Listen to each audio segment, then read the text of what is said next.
This book shows you how to stop being negative and better handle your emotions. John Milton wrote, "When the mind is alone and in its own space, it can turn hell into heaven and heaven into hell."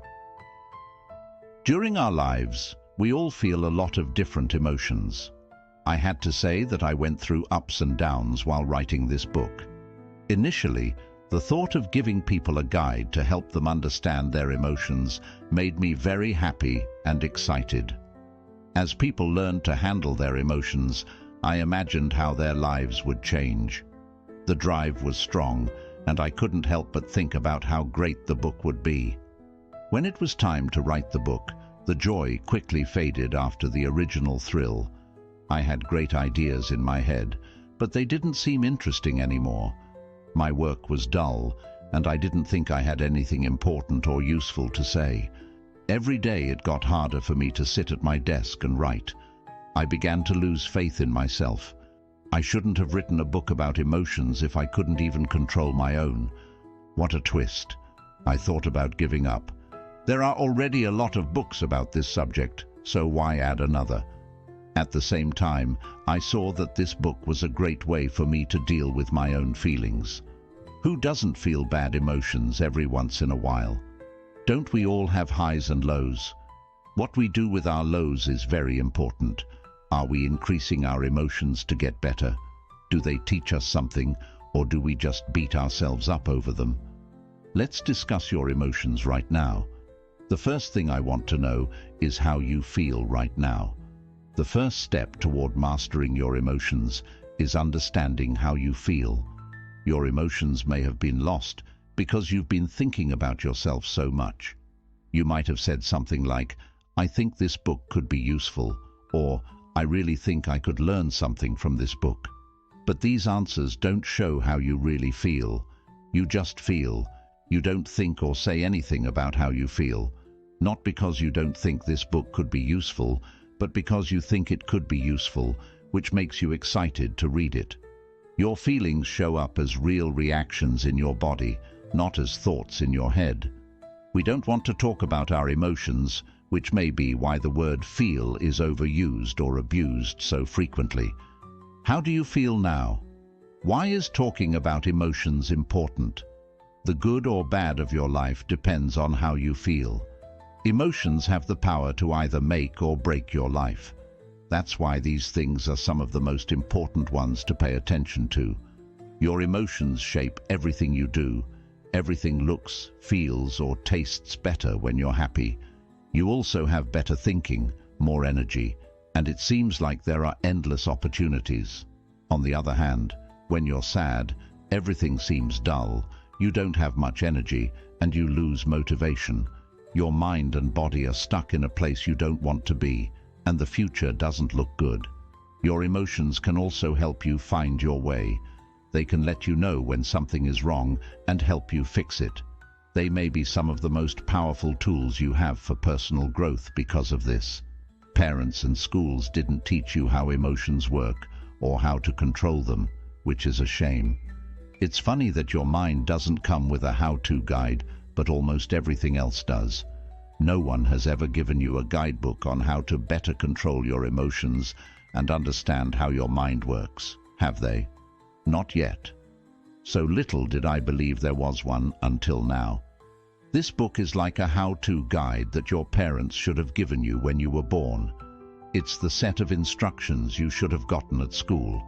It has everything you need to know about emotions to get past your fears and limits and become the person you want to be. You'll find out what emotions are, how they come about, and how to use them to grow as a person. Additionally, you'll discover how to handle bad emotions and train your mind to produce more good ones. If you read this book all the way through, I really hope that you will have a good idea of what emotions are and have all the tools you need to start controlling them. This book will help you understand what emotions are and how they affect your life. It will also help you recognize the negative emotions that are running your life and learn how to get rid of them. Finally, it will help you change your story to gain more control over your life and make your future more interesting. and it will reprogram your mind to feel more positive emotions. This is a more complete list of what you will learn from this book. Part 1. What feelings are.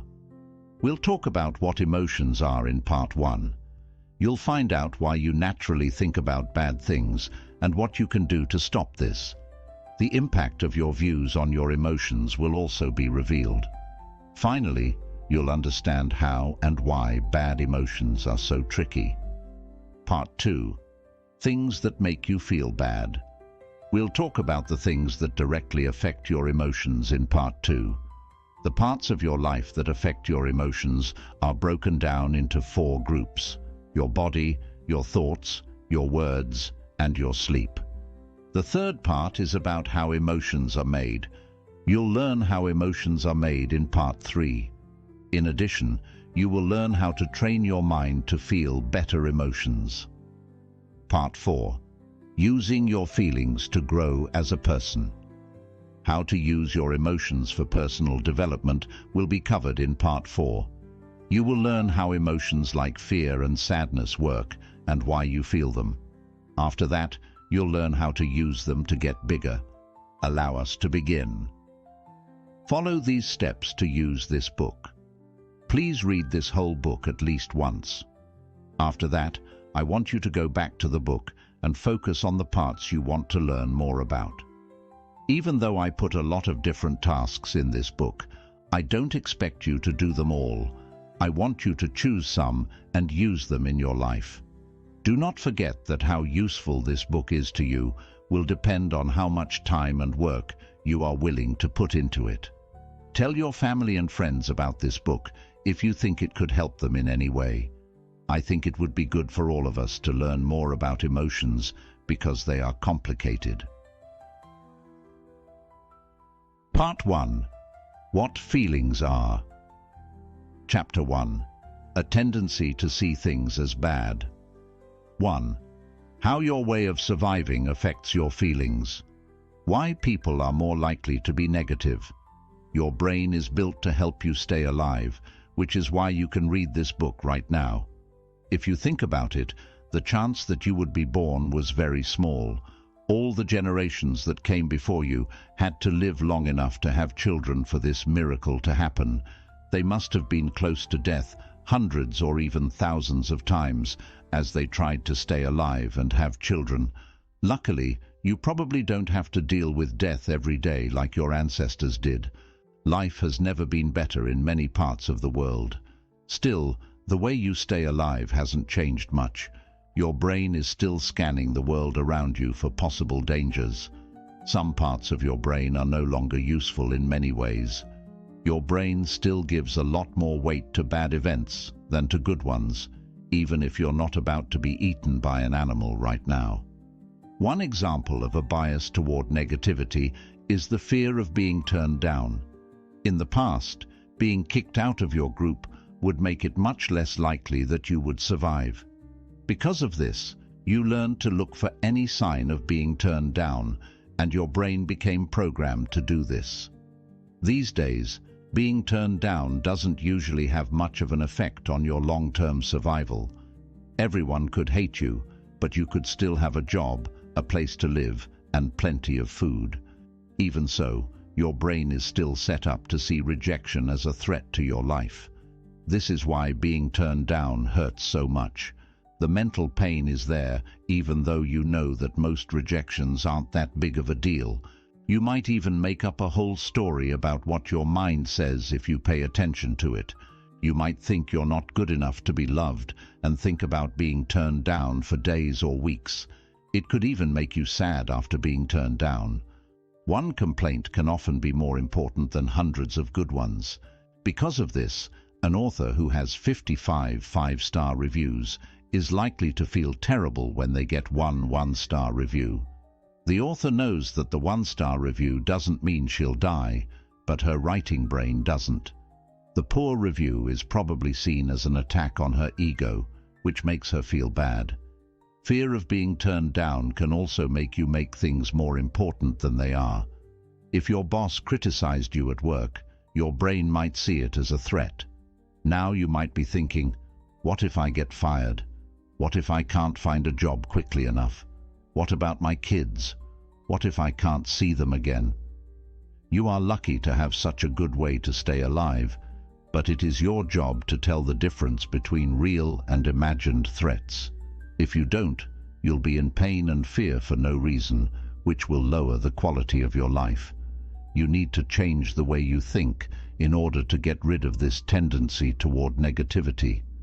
One of the most amazing things about being human is that we can change our world with our thinking and see things in a more positive light. You can learn how to do this from this book. Action step. Do the practice in section 1 of the notebook that goes with this one. Bias towards negativity. You feel this way when you work out, bet, have sex, or eat delicious food. One of dopamine's jobs is to make sure you look for food so you don't go hungry, and for a mate so you can have babies. Without dopamine, our species probably would not be around anymore. Yes and no. In today's world, this reward system is often unnecessary. Dopamine used to be linked to our survival instinct, but now it can be made to release itself artificially. Social media is a great example of this because it uses psychology to take as much time as possible from your life. Have you noticed all the notifications that pop up all the time? They're used to make dopamine release so that you'll spend more time on them. Dopamine is released when you watch pornography or gamble, which can make these activities very addicting. Luckily, we don't have to do something every time our brain releases dopamine. For example, we don't have to check our Facebook news feeds all the time just because it makes us feel good. Today's society sells a version of happiness that can make us unhappy. We're addicted to dopamine, mostly because of marketers who have found ways to make us feel good. Is that really happiness, though? Even worse, dopamine can lead to real addictions that are very bad for our health. For example, people at Tulane University chose to self-stimulate their pleasure center an average of 40 times per minute instead of eating, even when they were hungry. Korean Lee Sun-seep is a very extreme example of this syndrome. In 2005, Mr. Sun-seep began using drugs to treat his addiction. To better control your emotions, you need to understand what dopamine does and how it affects your happiness. Are you hooked on your phone, your TV, or video games? Most of us are addicted to something. For some, it's obvious, but for others, it's more subtle. For example, you might be hooked on thinking. To better control your emotions, you need to shed light on your addictions. As T. Myth. Do you think that one day you will finally reach your goal and be happy? This is not likely to happen.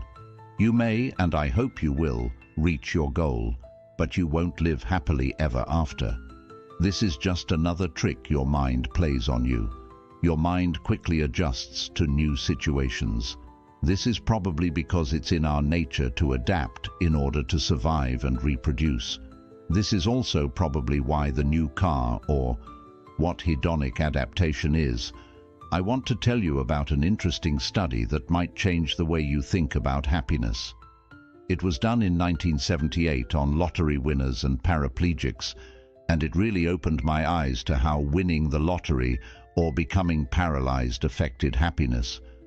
The study found that 1 year after the event, both groups were just as happy or unhappy as they were before. If you think you'll be happy once you've made it, think again. The happiness study above shows that this is not true.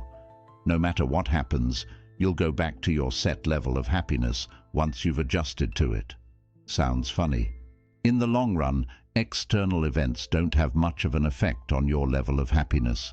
In fact, Sonia Lyubomirsky, author of The How of Happiness, says that genetics determine 50% of our happiness, internal factors determine 40%, and external factors determine only 10%. These external factors include things like whether we're single or married, rich or poor, and S. You are what you think about life that determines your happiness. not what happens to you. You now know how your survival mechanism hurts your emotions and keeps you from having more joy and happiness in your life. In the next section, we'll talk about the ego.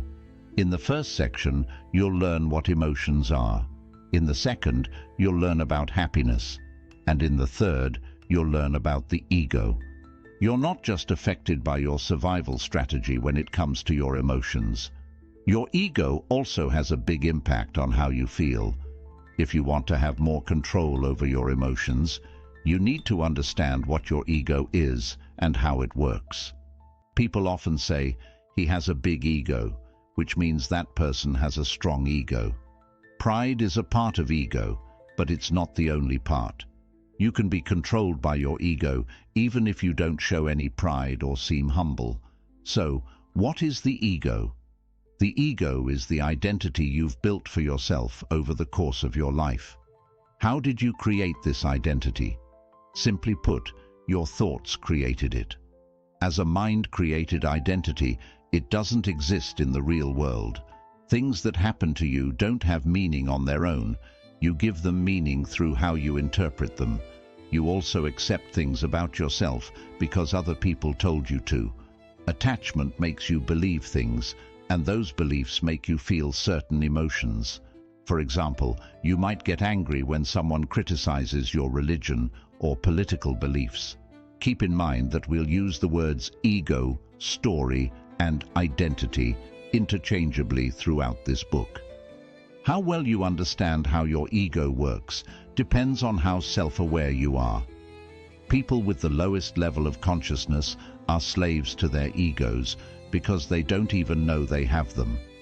On the other hand, people who are very self-aware can see through their egos because they know how beliefs work and how being too attached to a set of beliefs can cause them pain. Mind and self-awareness become one, and the ego goes away. Remember that the ego is neither good nor bad. It's just a sign that you aren't self-aware. As you become self-aware, the ego goes away because awareness and ego can't live together. Your ego wants to have an identity. Your ego is selfish and only cares about its own survival. In this way, it's a lot like your brain. It has its own way of staying alive and will do whatever it takes to stay alive. Like your brain, its main concern is not your happiness or peace of mind. Instead, it wants you to be active and full of energy. It wants you to do, have, and achieve great things so you can be satisfied. To stay alive, your ego needs an identity. It gets that identity by identifying with things, people, beliefs, and ideas. Let's take a look at some of the things your ego connects with to make its identity stronger. It goes without saying that the ego likes to identify with physical things, which is why it thrives in today's world. In fact, we could say that capitalism and the consumer society we live in today are the creations of collective egos, which is why it has been the dominant economic model for the last few decades. Marketers are very aware of people's need to identify with things. They know that people don't just buy a product. They buy the emotions or story that go with it. It's true that most people get a sense of self-worth from how they look. This is because your ego loves how you look, because it's easy to see and measure. When you strongly identify with your appearance, you tend to connect more easily with physical and emotional pain, but you can look at your body without identifying with it. Your ego also gets its sense of self from your relationships with other people. It only cares about what it can get from other people, or how it can use them to strengthen its identity. If you're honest with yourself, you'll see that most of the things you do are attempts to get other people to like you. You want your parents to be proud of you, your boss to respect you, and your wife to love you. Now let us look at how the ego works in these situations in more depth. Some parents feel very attached to and identified with their children because they think their children are their property. As a result, they try to control their children's lives and use them to live the life they wanted to live when they were younger. This is called living vicariously through your children, and you can see it all the time when you watch a junior soccer or baseball game. Couples. Meeting someone is also a play on the ego. Anthony de Mello says it so well. Loneliness is not cured by human company. Loneliness is cured by contact with reality, by understanding that we don't need people. Once you realize you don't need anyone, you can enjoy their company and stop trying to get something from them. Your ego also uses your beliefs to strengthen its identity. Some people are so devoted to their beliefs that they are willing to die to protect them, and even worse, they are ready to kill people who don't agree with them. Religion is a great example of how dangerous it is to be too devoted to beliefs. Ego will use any belief to strengthen its identity, whether it's religious, political, metaphysical, or something else. Here is a partial list of the things that give your ego its identity: your body, your name, your gender, your nationality, your culture, your family, your friends, your beliefs, political, religious, etc., your personal story, how you see the past, what you think will happen in the future, your problems, illnesses, money, victim mentality, your age, your job, your social status, your role as an employee or homemaker, and so on. Main traits of the ego. These are some of the main traits of the ego. The ego likes to connect with things because it thinks that having something means being something. If you want to feed your ego, you should compare it to other egos. The ego is always looking for more. It wants more fame, more stuff, more attention, and so on. Your ego's view of your own worth is often based on how other people see you. Your ego needs other people to like you in order to feel important. The egos need to feel better than other egos. Your ego wants to feel better than other egos. It wants to stand out and needs to make up fake barriers to do that. These are some of the strategies it uses. Getting more valuable through other people. If you have smart, famous friends, your ego will connect with them to make itself stronger. This is why some people love to brag about how smart, rich, or famous their friends are. When people talk about other people behind their backs, they feel different and better than them. This is why some people like to gossip. It makes them and everyone else in their group feel better. Having an inferiority complex. This hides a desire to be better than other people. Yes, even in this situation, people want to feel better. Having a power complex. This hides the fear that you're not good enough. The ego loves to be right. It's a great way for it to prove its presence. Have you noticed that everyone, from Adolf Hitler to Nelson Mandela, thinks they're doing the right thing? Most people think they're right, but can everyone be right? When people whine, they automatically think they are right, and everyone else is wrong. This is also true for things. For example, have you ever slammed into a table and cursed it? I have, and it was so rude to be in my way, wasn't it? To get attention, people may break the law, wear strange clothes, or get tattoos all over their bodies. This is because the ego likes to stand out and receive praise or respect. Your ego affects your emotions. Knowing how your ego works can help you better manage your emotions. To do this, you must first realize that your current story comes from strongly identifying with people, things, or ideas. This strong identification is the cause of many of the negative emotions you feel in your life. For example, you get angry when your personal story doesn't come true, or when someone questions one of your beliefs. It will be easier for you to feel good emotions if you change your story to one that gives you more power and let go of your overly strong attachments to things, people, or ideas. We'll talk more about how to do this later in this book. Step 2. Take a few minutes to answer the questions in the workbook. Section 1 is about emotions. Section 2 is about the ego. And Section 3 is about emotions. When it comes to emotions, things can get tricky. In this section, we'll talk about how emotions work in more detail. If you understand how emotions work, you'll be better able to handle them when they happen. The first thing you need to know is that emotions change over time. You can be happy one minute and sad the next. You do have some control over your emotions, but you also need to know that they are unpredictable. If you expect to be happy all the time, you'll be disappointed. To start controlling your emotions, you need to realize that they are temporary. You need to learn to let them go without identifying with them too strongly. For example, you should let yourself feel sad without telling yourself things like, "I shouldn't be sad," or "What's wrong with me?" Instead, you need to accept reality as it is. No matter how strong your mind is, you will still feel sad, loss, or depression at some point in your life, though hopefully not all at once or all the time. At times you'll feel disappointed, betrayed, insecure, resentful, or ashamed. You'll doubt yourself and doubt your ability to be the person you want to be.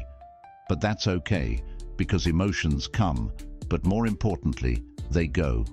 Your negative emotions are not bad or useless.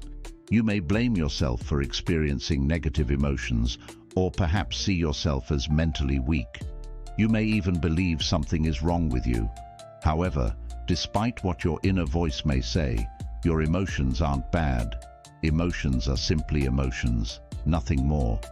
As such, being depressed doesn't make you less of a person than you were 3 weeks ago when you were happy.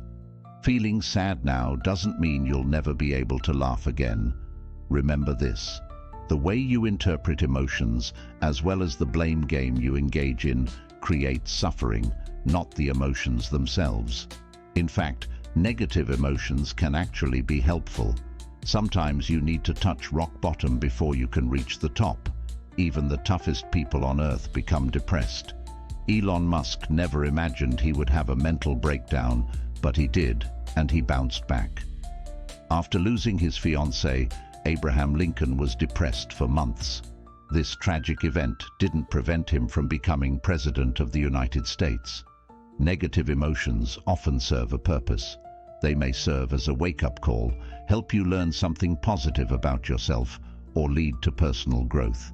Of course, when you're under their spell, it may be difficult to look at the bright side of things. But in hindsight, you may realize that emotions, even sad ones, had their role to play in your ultimate success. Emotions aren't meant to make your life harder. They're there to tell you something. You wouldn't grow without them. Think of your negative emotions as pain in your body. You hate being in pain, but if you didn't have pain, you probably would be dead by now.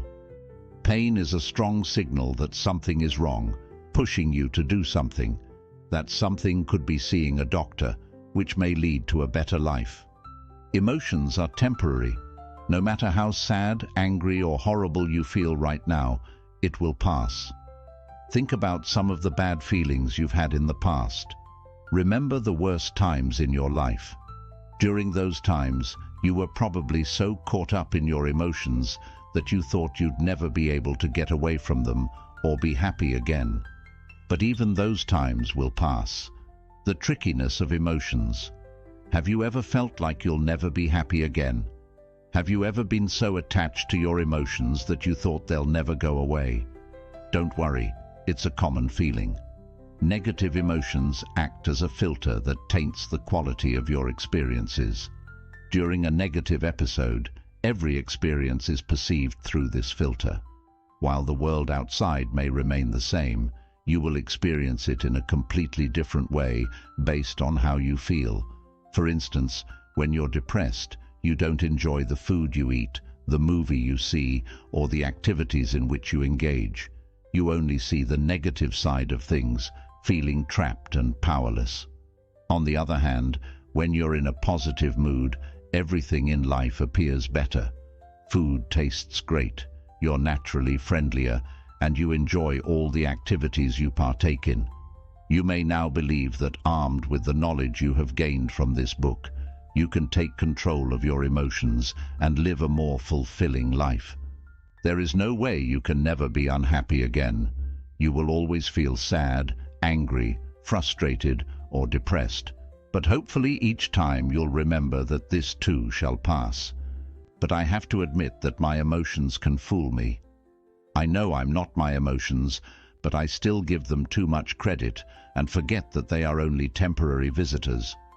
More importantly, I forget that they are not me. Emotions come and go, but I stay after the storm. Most of the time, I feel stupid for taking my emotions so seriously. Interestingly, outside factors may not always be the direct cause of a sudden change in your mood. You can have the same problems, the same job, and the same amount of money in your bank account and still feel very differently. In fact, if you look at your past, this is likely what happened. Music. You feel mildly depressed for a few hours or days before bouncing back to normal. The bad power of emotions. An emotion is usually a thought pattern that has been amplified and energized. Because emotions are so strong, it can be hard to stay present enough to be able to watch them at first. They want to take over, and they usually do if you are not present enough. Eckhart Tolle, The Power of Now. When you're under the spell of negative emotions, it seems impossible to break free. You may know that dwelling on the same thoughts is pointless, but you can't help but go with the flow, feeling a strong pull. You keep identifying with your thoughts, which makes you feel worse and worse. At this point, no logical argument seems to work. The stronger the pull, the more these emotions fit your personal story. For example, if you feel like you're stuck in a cycle of negative emotions, how your emotions filter your outlook on life can greatly change how you act and behave. When you're feeling good, you have more energy, which gives you more confidence in everything you do, the willingness to try new things that might make your life better, the freedom to leave or break out of your comfort zone, more emotional space to keep going when things get tough, better ideas, more creativity, and a real-life example. Let me give you an example from my own life. In both cases, the outside factors were the same. The only thing that was different was how I felt at the time. Case 1. Feeling excited about my online business. More confidence in everything I do. I feel as though my ideas are good. I'm excited to work on my books and eager to write articles. I am open to sharing my work and promoting it, an openness to consider new courses of action. I am open to new ideas or to work on a new project. I can think of ways to collaborate with other authors and start building a new coaching program to offer my audience. The ability to get out of my comfort zone. It becomes easier for me to push myself beyond my comfort zone. I may contact people I don't know or run Facebook Lives, for instance. More emotional room to persevere. I stick to my projects even when I lack motivation, better ideas and enhanced creativity. I am open to new ideas. I might come up with new ideas for books, articles, or other creative projects. Easy access to more positive emotions. I attract more positive emotions. Music. At the same time, my mind rejects negative thoughts more easily by refusing to identify with them. Case 2. I'm feeling a little down because I haven't been getting anywhere and I don't have much faith in myself or the projects I'm working on. All of a sudden, everything I do seems pointless or not good enough, and I ask myself, what's the point? I'm not going to make it, or I'm stupid, cross my mind. Needless to say, promoting myself becomes a major challenge, a lack of motivation. I don't feel like doing anything. I'm attacked by and am unable to escape negative thoughts. I have the same negative thoughts again and again, which repeat like a broken record. They seem so real and taint all my experiences. A difficulty to take on new challenges. I have little energy left over to leave my comfort and undertake challenging projects. A reduced ability to persevere. I have difficulty finishing tasks and I procrastinate over tasks I should be working on. a propensity to attract negative thoughts. I attract more and more negative thoughts. Although these thoughts may have been crossing my mind before, now they stick fast by identifying with these thoughts. I generate more negative emotions. Both cases happened only a few days apart. The external environment was the exact same, but my emotional state was radically different and led me to take different actions. Your emotions are like magnets. They pull in thoughts that are on the same wave. That's why it's easy to have negative thoughts when you're feeling down. By holding on to these thoughts, you make things worse, as Eckhart Tolle wrote in The Power of Now. Often, your thoughts and emotions feed each other, and your thought pattern creates a magnified reflection of itself in the form of what you're feeling. Eckhart Tolle's book, How to Free Yourself from the Pull of Emotions, explains how to do just that. Breaking the magnetic power of emotions. Let's say you're having a bad day at work and aren't feeling well. Your bad mood makes you think of more bad things, like how stupid it is that you're still single at 30, and start beating yourself up over it. Then you blame yourself for being overweight, and remember that you have to go to work next Saturday, which makes you think about how bad your job is. Do you see how much easier it is? Real-life example. I have knee problems, which prevent me from practicing many sports. Since I've always loved sports, these injuries have been a source of emotional pain. Fortunately, I seldom feel pain in my knees, but when I do, it can trigger negative emotions. One day, as I was observing my thought process, we all have different hobbies, haven't we? I realized experiencing pain in my knees negatively affected my mood, triggering more negative emotions in a negative feedback loop. The pain would cause me to focus on all the things that were going wrong, from my work to my personal life. As a result, I would experience negative emotions for hours or even days. The point I'm making is, no matter how great your life is, if you spend most of your time focusing on your problems, you'll become depressed. Thus, to reduce negative emotions, you must learn to compartmentalize your issues. Don't let your mind over-dramatize things by clustering unrelated issues. It will only make you feel worse. Instead, remember that negative emotions exist only in your mind.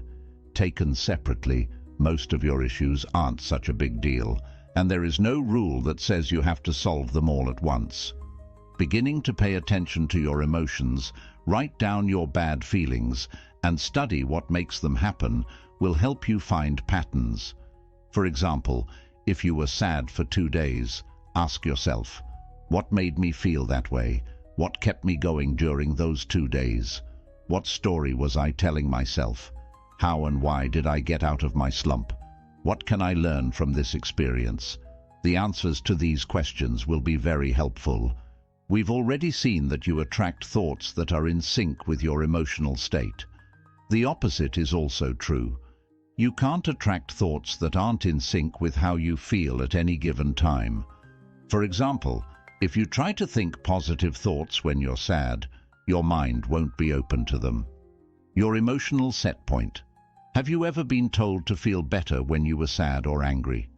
It probably didn't help because you weren't able to feel those emotions. In their book, Ask and It Is Given, Esther and Jerry Hicks describe a way to move from negative to positive emotions. It makes sense that when you're angry, you have more energy than when you're depressed, right? Recently, after being depressed for a while, I felt angry. For some reason, I got tired of the stories and excuses that were going through my mind, and I used my anger as fuel to do the things I had been putting off. As a result, I was able to build momentum and move up the emotional ladder. Whenever you feel tired, look for emotions that give you more energy. Emotions and mental suffering.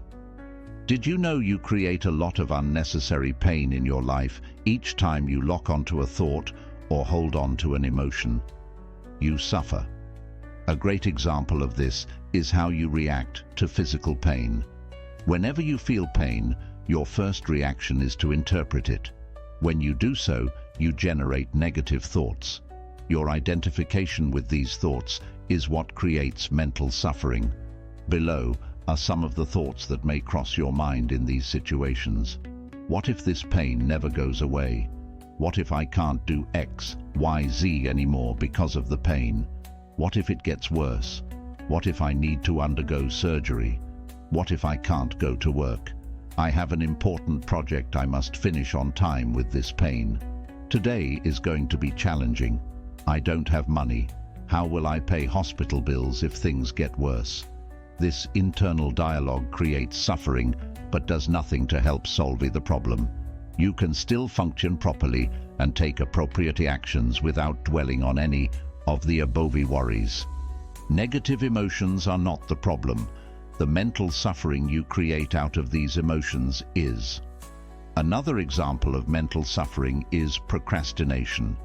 Have you ever delayed starting a task for days or weeks just to realize it wasn't a big deal once you completed it? I have. What was the most exhausting part? The task itself, or the time you spent worrying about it? Or perhaps you didn't sleep long enough and keep telling yourself, today is going to be a rough day, as you imagine all the tasks you need to do. You already feel exhausted. Psychologists have shown that mental suffering is what consumes most of your energy. After all, sitting at a desk all day shouldn't be that tiring, yet many of us feel exhausted at the end of the day. In his classic book, How to Stop Worrying and Start Living, Dale Carnegie wrote the following.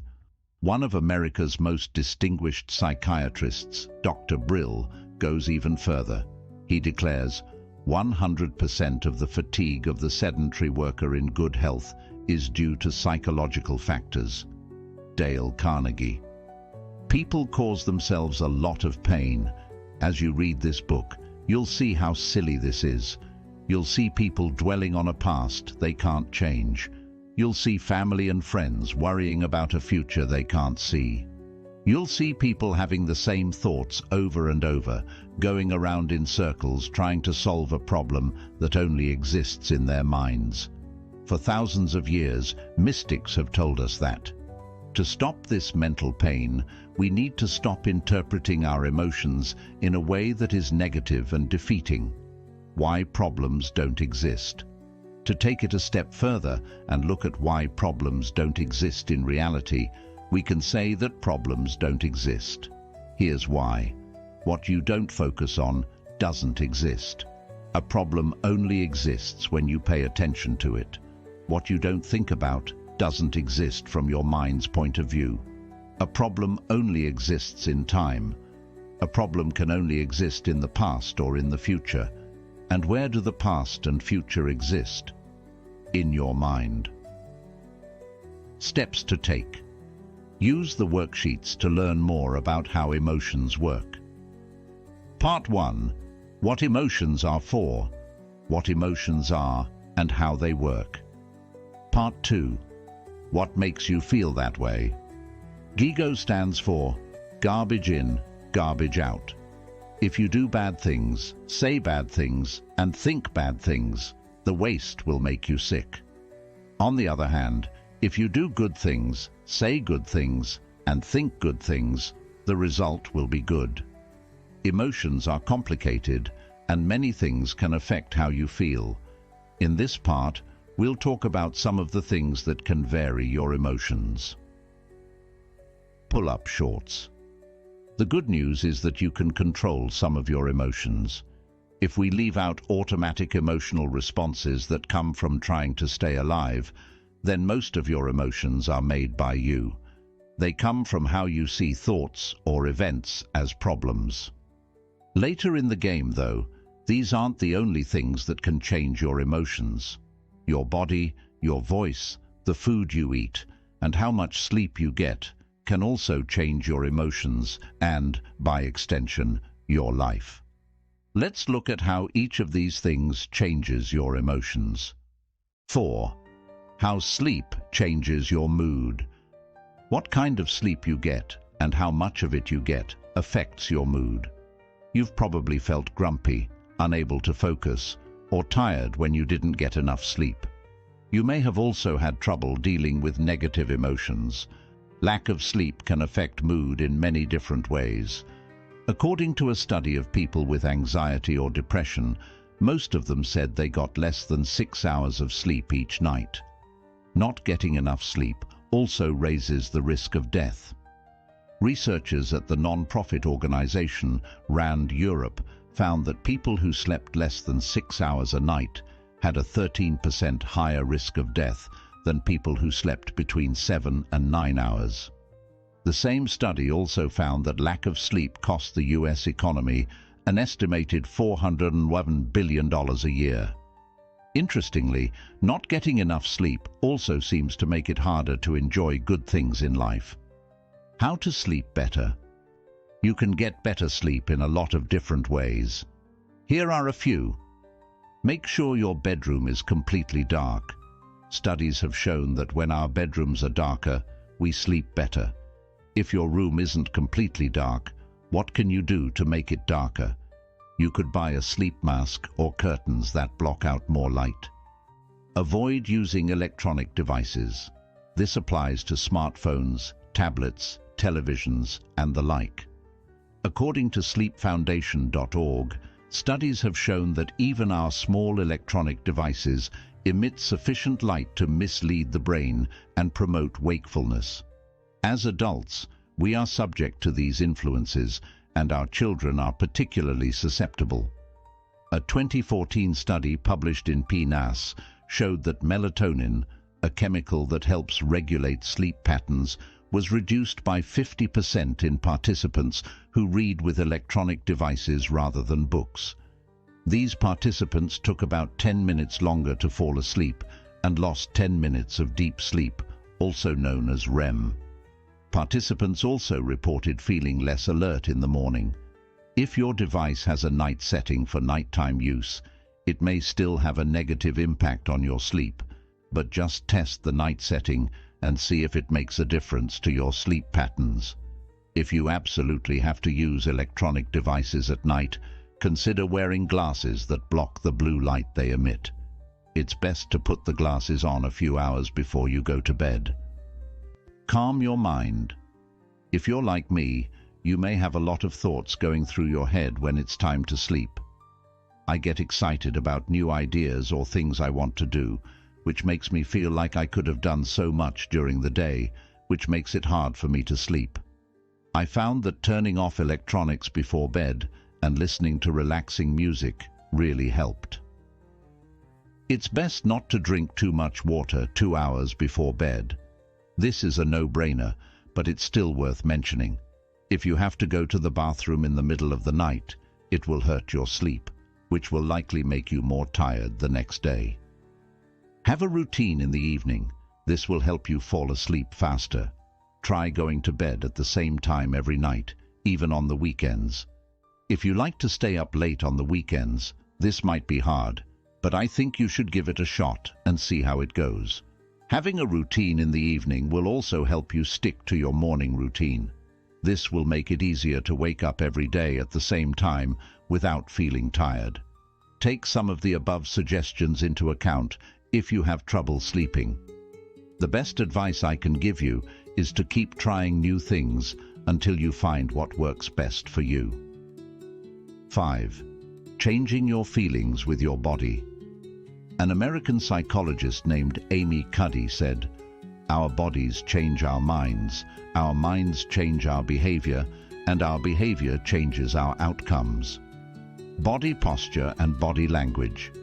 You can change how you feel by changing your body posture and body language. When you're happy or confident, you make your body bigger. When men see a pretty woman, they subconsciously straighten their backs, enlarge their chests, and tighten their stomachs. This is similar to how gorillas pound their chests to show confidence and power.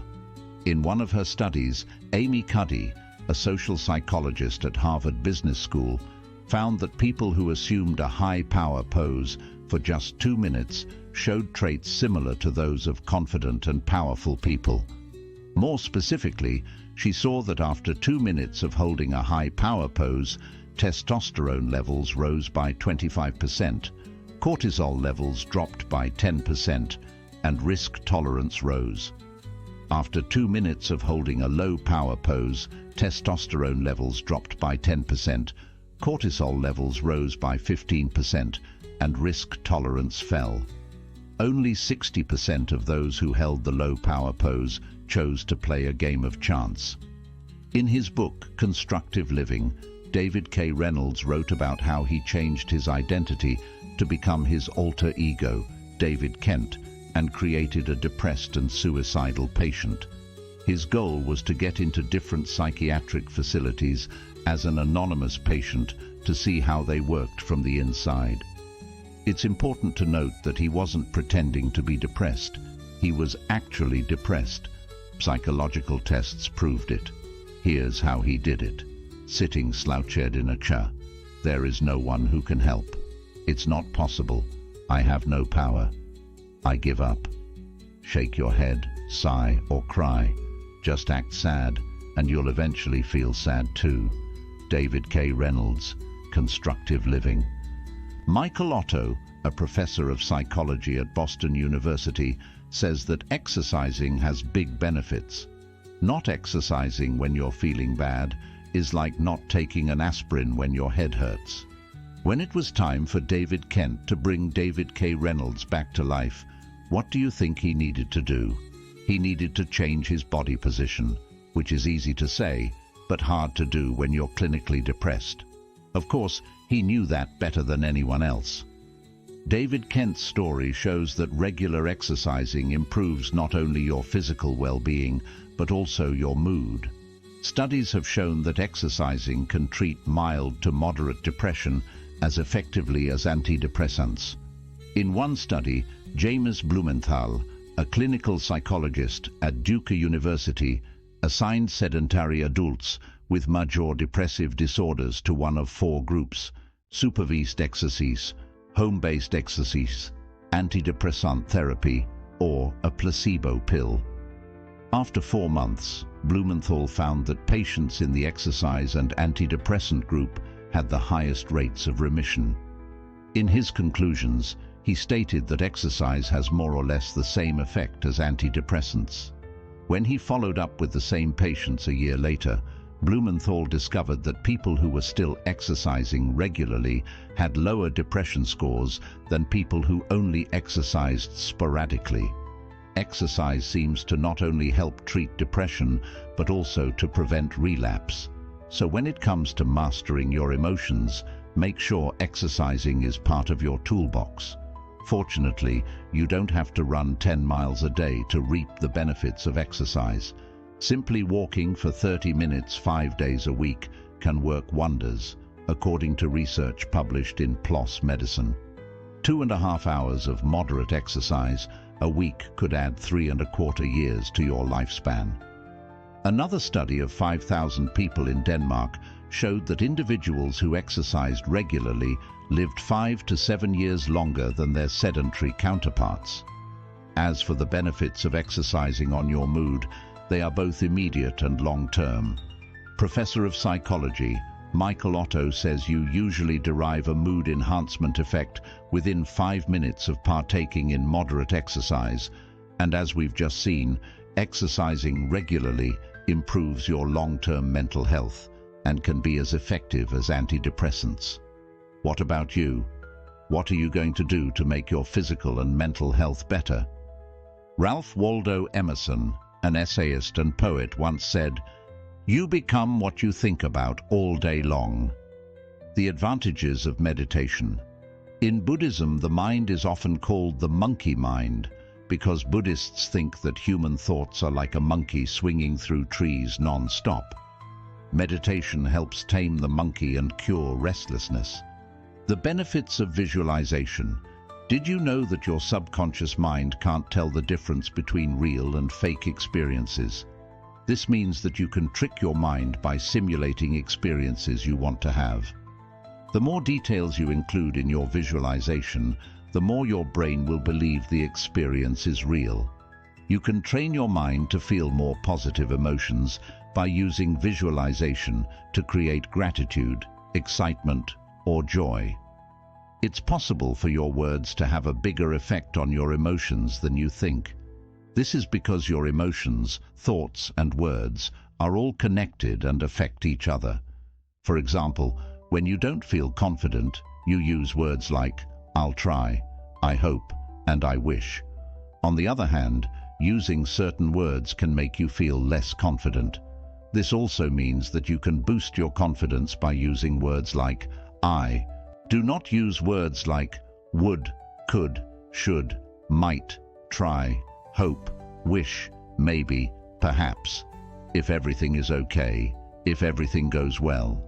Instead say, "I will, absolutely, definitely, of course, sure, certainly, obviously, without any doubt, no problem." The power of positive affirmations. Positive affirmations are messages you say to yourself over and over until your subconscious mind believes them. Over time, they train your mind to feel good emotions like gratitude or confidence. For more information on how to train your mind, see Conditioning Your Mind. How to say good things to yourself. If you want to say, "I will be confident," you should say, "I am confident." Instead, say, "I am confident." Do not use negative forms like, "I am not shy." Instead, say, "I am confident." Say this phrase over and over for 5 minutes. Do it every day for at least a month, ideally longer. Use both imagery and your emotions at the same time. Here are some examples of strong affirmations. I love being confident.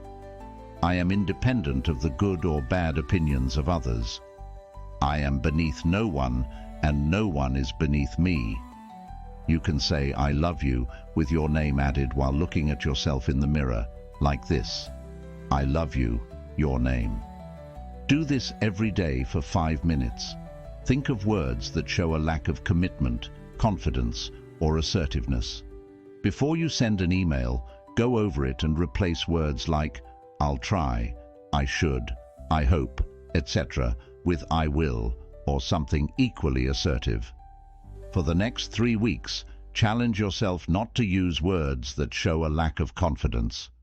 Tony Robbins, a famous life coach, has been using what he calls incantations for decades.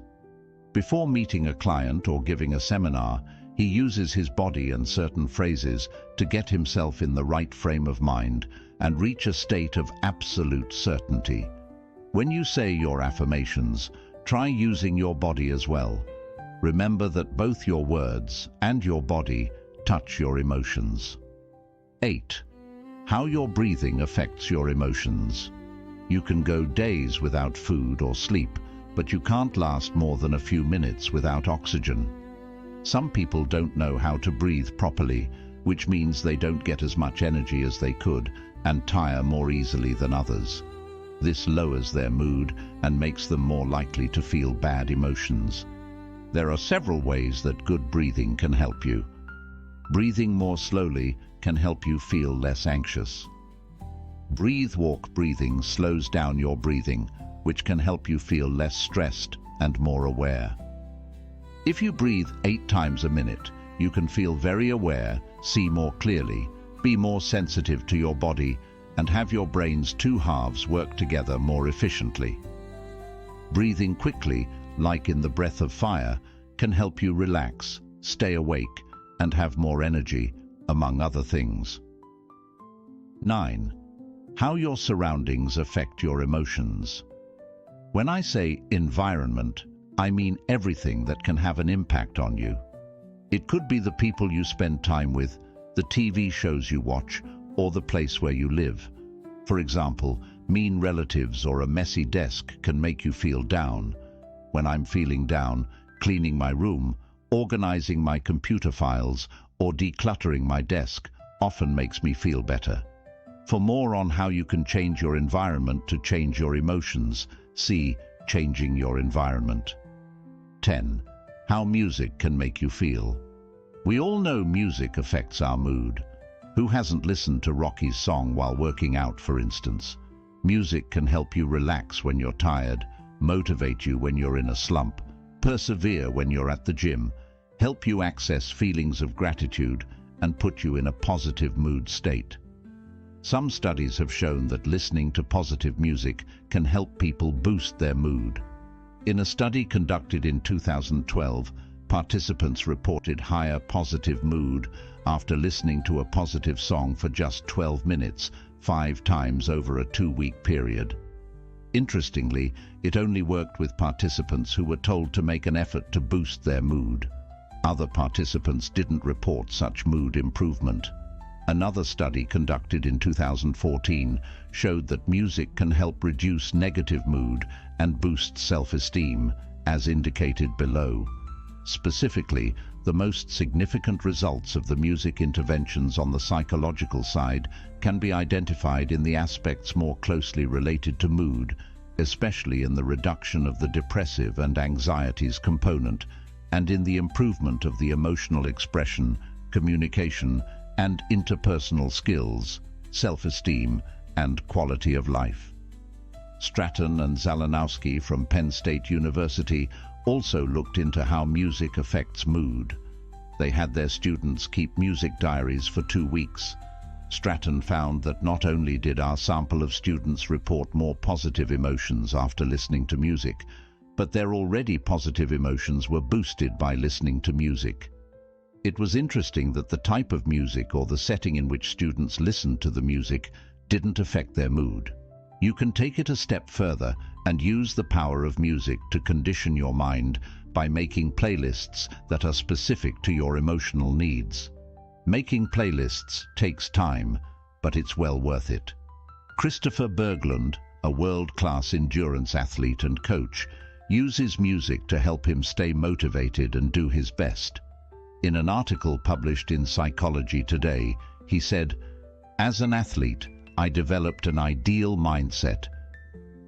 It became clear that I could use music and my mind to create a mirror world that had little to do with reality, even when the weather was really bad or when I was physically hurt. You can use music to stay positive and always see the glass as half full. You can do the same thing when you work out or in your daily life." Christopher also likes to listen to certain songs before a big interview or when he speaks in public. For me, I like to listen to songs that make me feel grateful. What about you? How do you use music to improve your mood? Exercise. Try out different kinds of music. Everyone is different. Don't listen to a song because it's famous. Listen to it because it makes you feel good.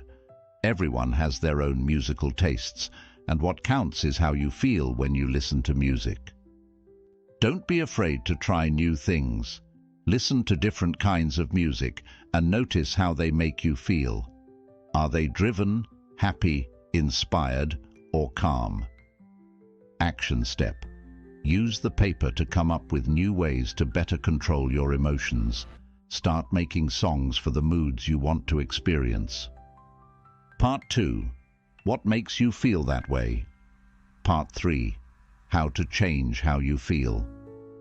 The mind always tries to avoid and say no to the present moment. This means that the more you identify with your mind, the worse things get for you.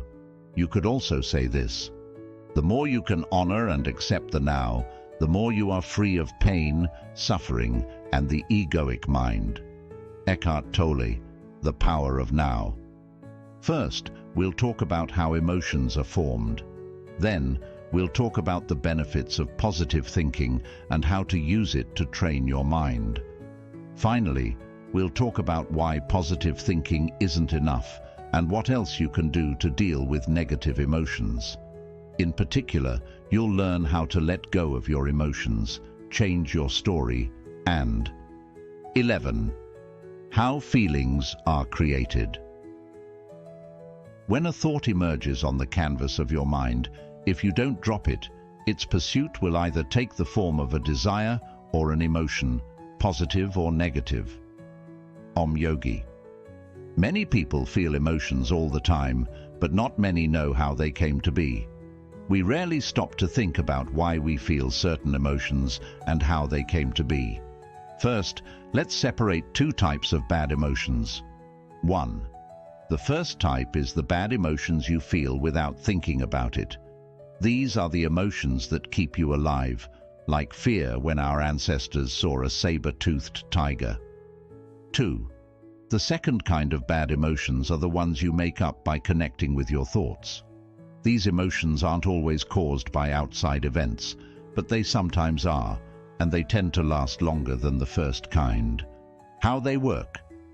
A thought comes to mind. That thought hits home for you. This identity makes you feel something.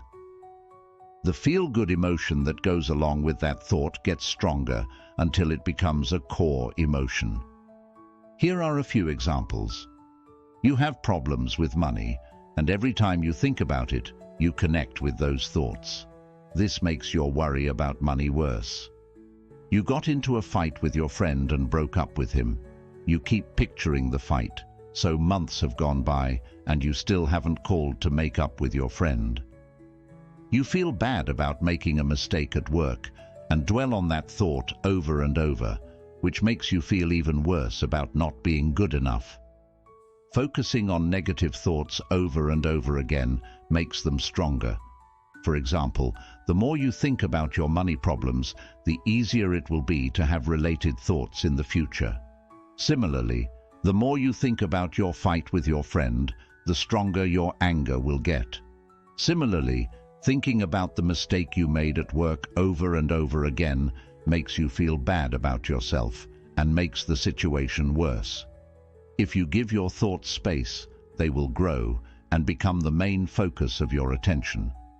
This simple act of identification lets thoughts that don't seem harmful take over your mind. Identifying with your thoughts and, more importantly, how you choose to understand them causes you pain in your life. Now, let's look at how your emotions are formed in more depth. This will help you deal with bad emotions better while letting good ones grow.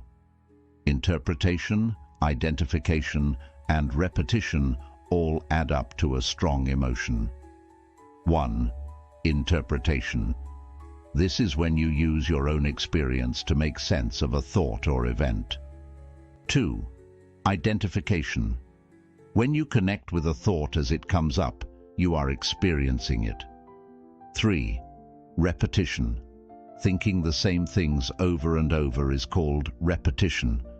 A strong feeling is one that you've had so many times that it's become a part of who you are. You feel it whenever you think about or experience something that makes you feel that way. Emotions can grow when perception, association, and repetition all work together. On the other hand, when you take away any one of these factors, the emotions start to lose their power over you. For a feeling to get stronger and last longer, you must first understand an event or thought, then connect with that thought as it comes up, and finally keep thinking the same thoughts and connecting with them. Let's talk about each part of the method in more detail now. Interpretation. You have to add your interpretation to an event in order for negative emotions to arise. The event itself cannot cause negative emotions without your permission. So why do you keep feeling negative emotions? I think it's because reality doesn't live up to your expectations. You want something to happen, like a picnic, but it rains. Or you want a promotion at work, but you don't get it. Identification. Feelings need to be identified in order to last for a long time. Feelings won't last unless you pay attention to them. Identification. An emotion can only last for a short time before it goes away. Emotions won't last unless you pay attention to them. You keep identifying with negative thoughts, which makes them stronger and turns them into core emotions. The more you think about your money problems, the easier it will be for related thoughts to come up in the future. Let's look at the second part of the method, which is repetition. Repetition. If you want to feel strong emotions, you have to think the same thoughts over and over again. When you connect with a thought over and over again, the emotion that goes along with it gets stronger until it becomes a core emotion. This strengthens the emotional reaction. As long as you give your thoughts space and think about them over and over, they will spread and become main points of focus. This simple process of identifying and repeating thoughts lets seemingly harmless thoughts take over your mind. Identifying with your thoughts and, more importantly, how you choose to interpret them, causes your life to suffer. Now that you know how emotions are formed, you can better understand how your emotional responses work. In the next sections, we'll talk about ways to change your interpretation, let go of negative emotions, and make up a more empowering story. We'll also talk about how to train your mind, use your actions to change your emotions, and change your environment to lower negative emotions. Finally, we'll give you a list of short-term and long-term solutions. The more you focus on and identify with your emotions, the stronger they become. Many people feel like they can't get away from their emotions, but they forget one of the most important truths in the world. You are not your emotions. Your emotions will come and go. So the next time you say, "I'm sad," remember that you are wrong. No one has ever been sad because their emotions are not who they are. You are like the sun. It's always there, whether you can see it or not, even when it's cloudy. You are not your emotions. You are not sad. You are just having feelings that you might call sadness at some point. This is an important difference. I hope you can see it. Emotions can also be thought of as clothes. What emotions are you wearing right now? Are they clothes of happiness, sadness, or excitement? Remember that you'll probably be wearing different emotions tomorrow or next week. How long you wear your emotions, or how attached you are to them, depends on how much you love them. Any emotion, whether you're aware of it or not, is only strong when you identify with it. That's why an emotion that you don't think about will eventually go away. For example, when you're angry, do something that requires your full attention. Your anger will quickly go away. On the other hand, if you keep thinking about your anger, it will grow until it becomes one of your main emotions. Free repetition, plus interpretation, plus identification, plus repetition equals strong emotion. We've seen that the way you interpret an event or a thought determines how you feel. We also know that as you identify with your thoughts or feelings, they become emotions. Now, if you keep repeating that process, you'll condition your mind to experience these specific emotions, positive or negative. For instance, if you focus your attention on what you believe your friend did to you, feelings of resentment will grow. As a result, you could hold a grudge for months. People often do this. They waste time holding on to negative emotions that serve no purpose just because they can't let go of them. Conversely, if you disengage from your thoughts of resentment and simply observe them over time, they will lose power, and the associated resentment will fade away. In fact, if you had let go of the thought of resentment immediately after it arose, your feelings of resentment would have dissipated almost instantly. The third part of the workbook shows how to let go of your emotions. Letting go of your emotions. Action. Step: resist negative emotions from the past. How to change. How you feel. Step 1. How feelings are made. Think back to the last time you were sad, angry, frustrated, scared, or depressed. Now, write down what happened with each of these. Interpretation. What took place and what thoughts came up? How did you react to these thoughts? This is part of identification. Repetition. Did you continually connect with these thoughts? Step 2. Changing how you see things. For you, seeing a slaughterhouse might make you feel bad, but for the business owner and the machine user, it might make them feel good. It all depends on how you've been trained. What Om Swami says in A Million Ideas is that an act or a thought cannot change your mental state on its own.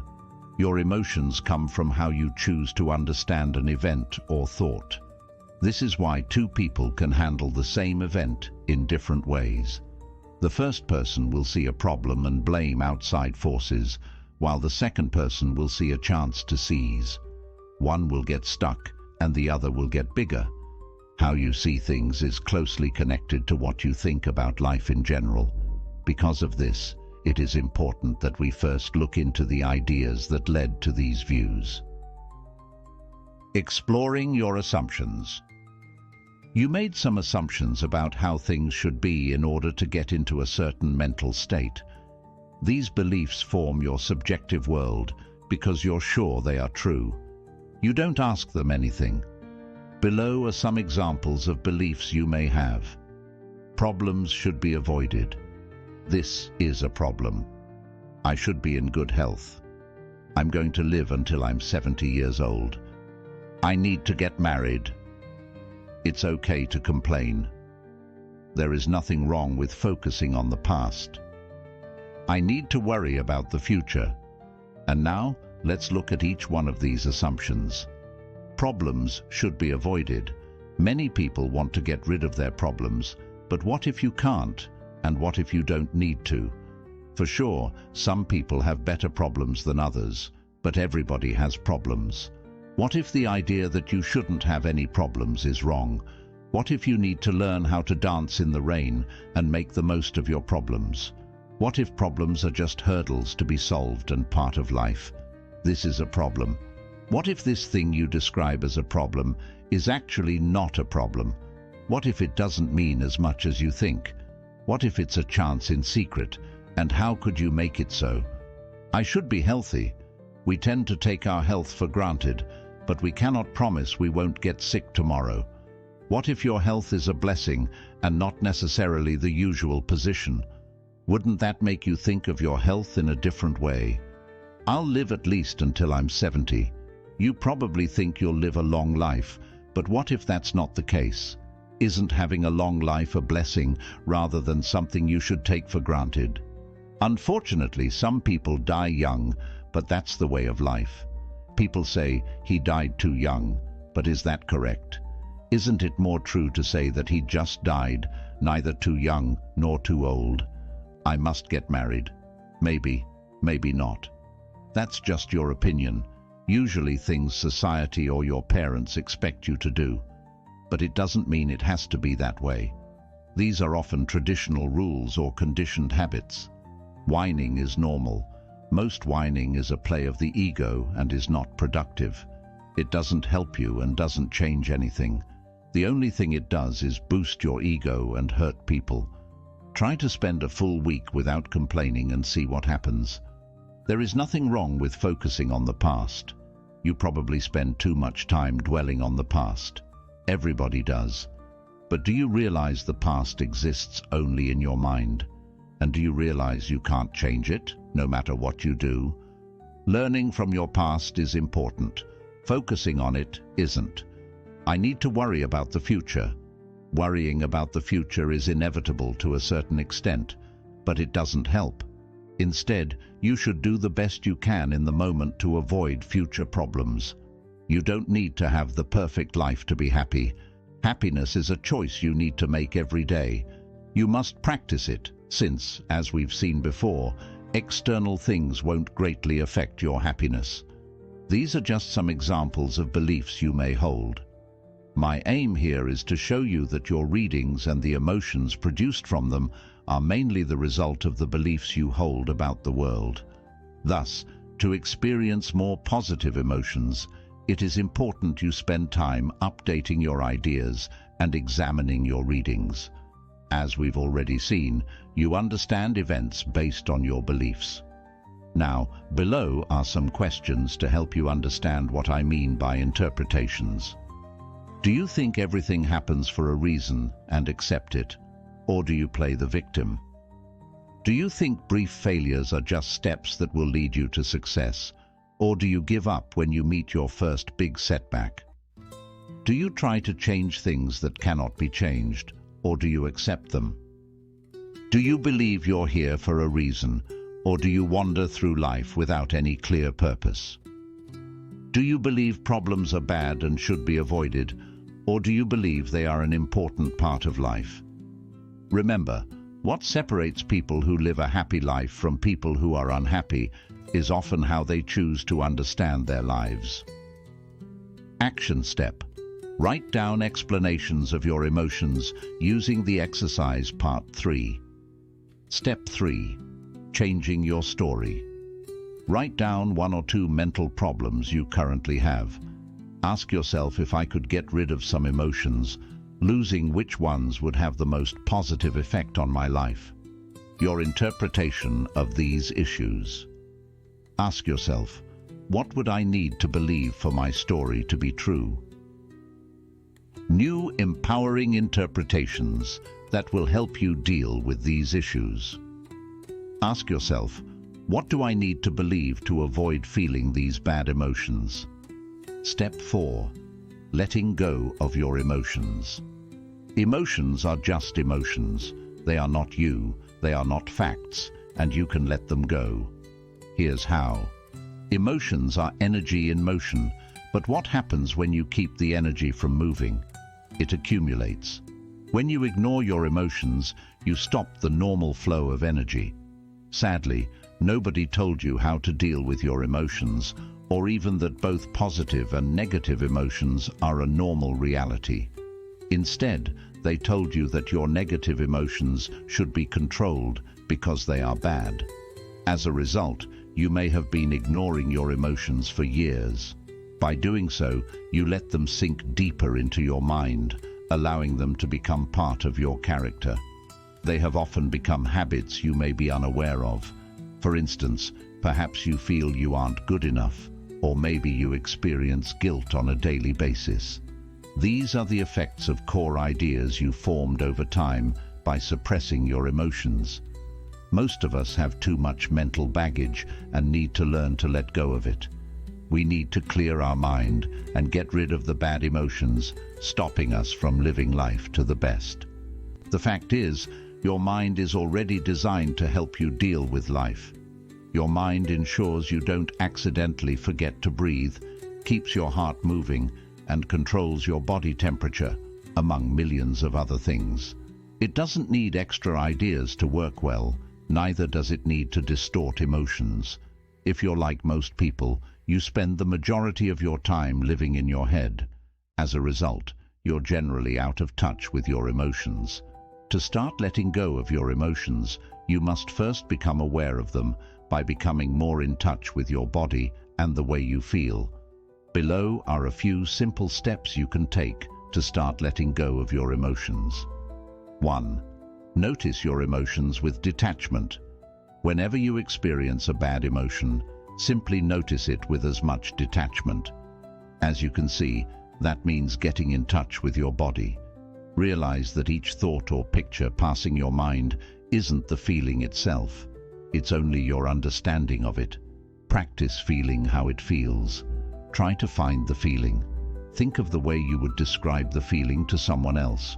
Remember, don't participate in a story revolving around that emotion, and believe in whatever pictures or thoughts that arise when you feel that emotion. To label your emotion, remember, emotions are merely temporary experiences, or if you prefer, clothes you wear for a while. They aren't you. When you experience an emotion, you say things like, I am angry, I am sad, or I am depressed.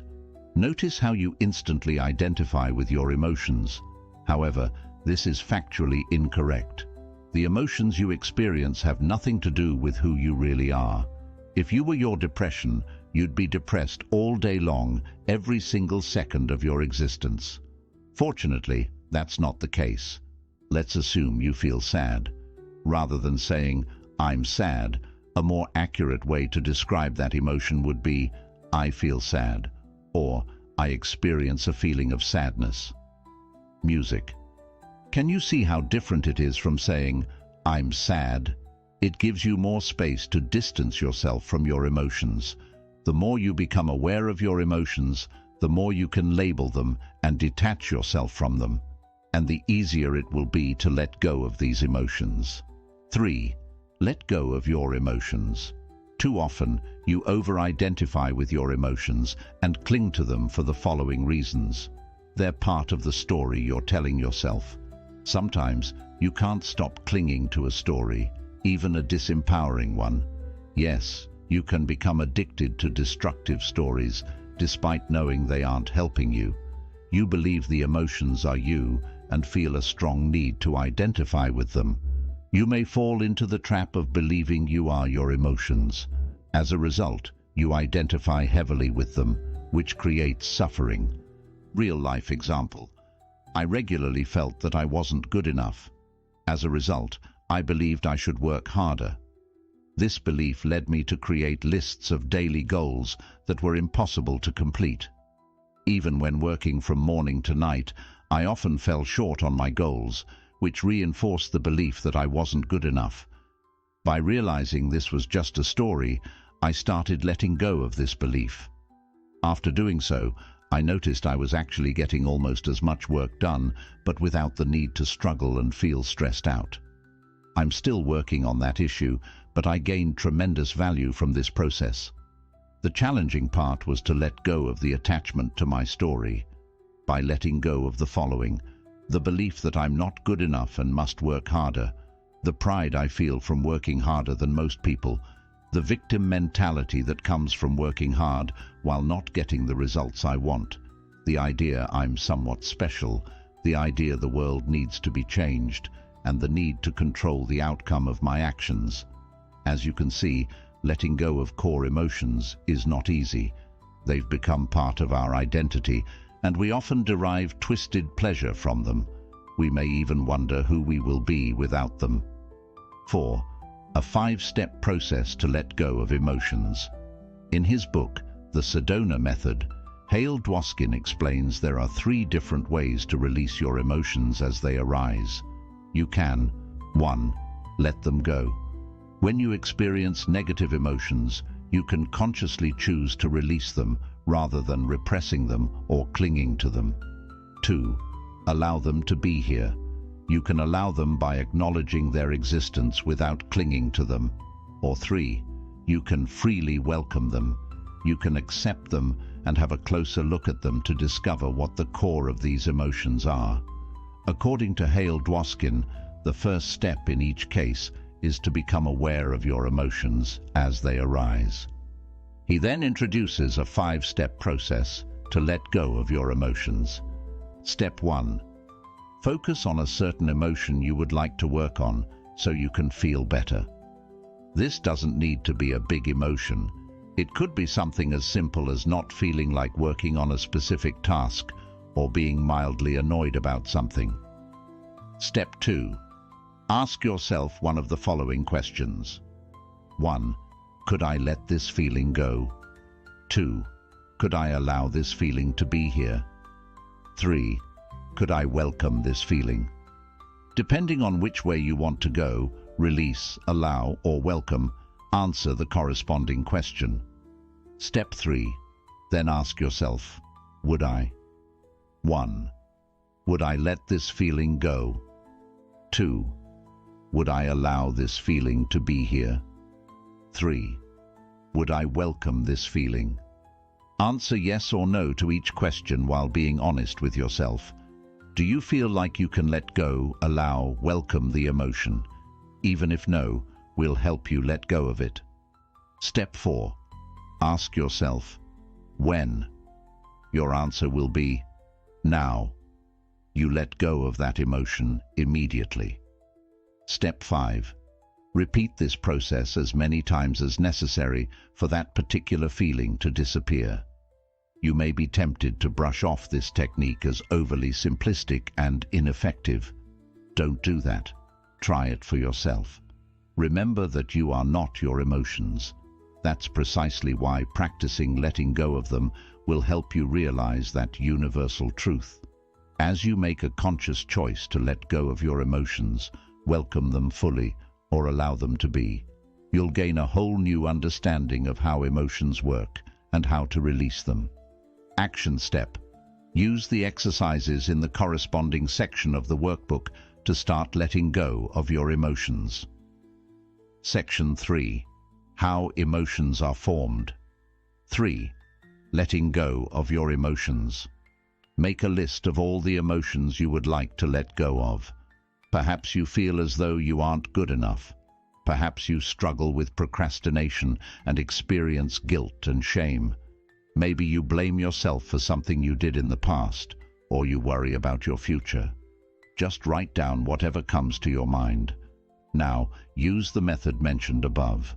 Select one emotion, then ask yourself, could I let this feeling go? Would I? Yes. No. When? Now. Don't worry if you're not successful at first. You'll have plenty of opportunities to practice in the future. 14. Conditioning your mind to experience more positive emotions. Try to see that a thought about a person or event is merely a thought about that person or event. It is the thought about them that makes you feel the way you do. To change the way you feel, change the way you think. Vernon Howard, The Power of Your Supermind. We've discussed how emotions are formed, and we've introduced a process you can use to release your negative emotions. Now let's see how you can condition your mind to start experiencing and intensifying positive emotions in your life. You are what you think about most of the time. For thousands of years, mystics have told us we are the results of our thoughts. Buddha allegedly said, "What you think, you become." The essayist and poet Ralph Waldo Emerson said, "We become what we think about all day long," while Mahatma Gandhi said, "A man is but the product of his thoughts." In his classic book, As a Man Think, James Allen wrote, "Let a man radically alter his thoughts, and he will be astonished at the rapid transformation it will effect in the material conditions of his life." Men imagine that thought can be kept secret, but it cannot. It rapidly crystallizes into habit, and habit solidifies into circumstance. To take control of your emotions, it is essential you understand the role your thoughts play in generating emotions. In general, your thoughts activate certain emotions, and these emotions, in turn, generate more thoughts.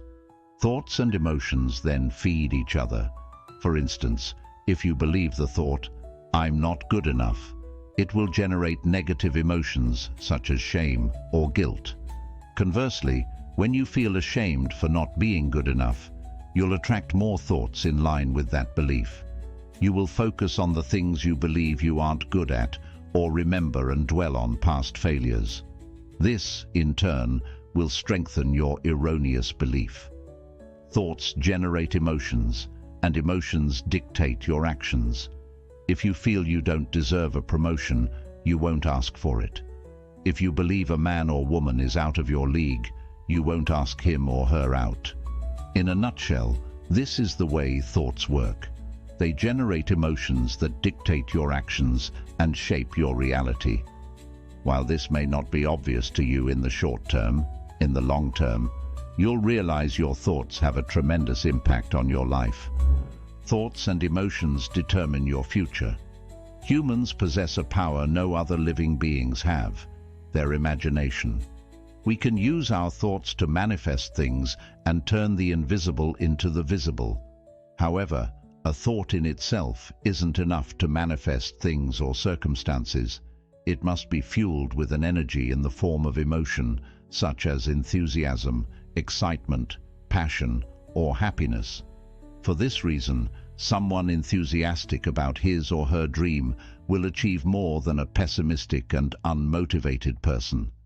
Successful people constantly focus on what they want with positive expectation, while unsuccessful people focus on what they don't want or what they lack.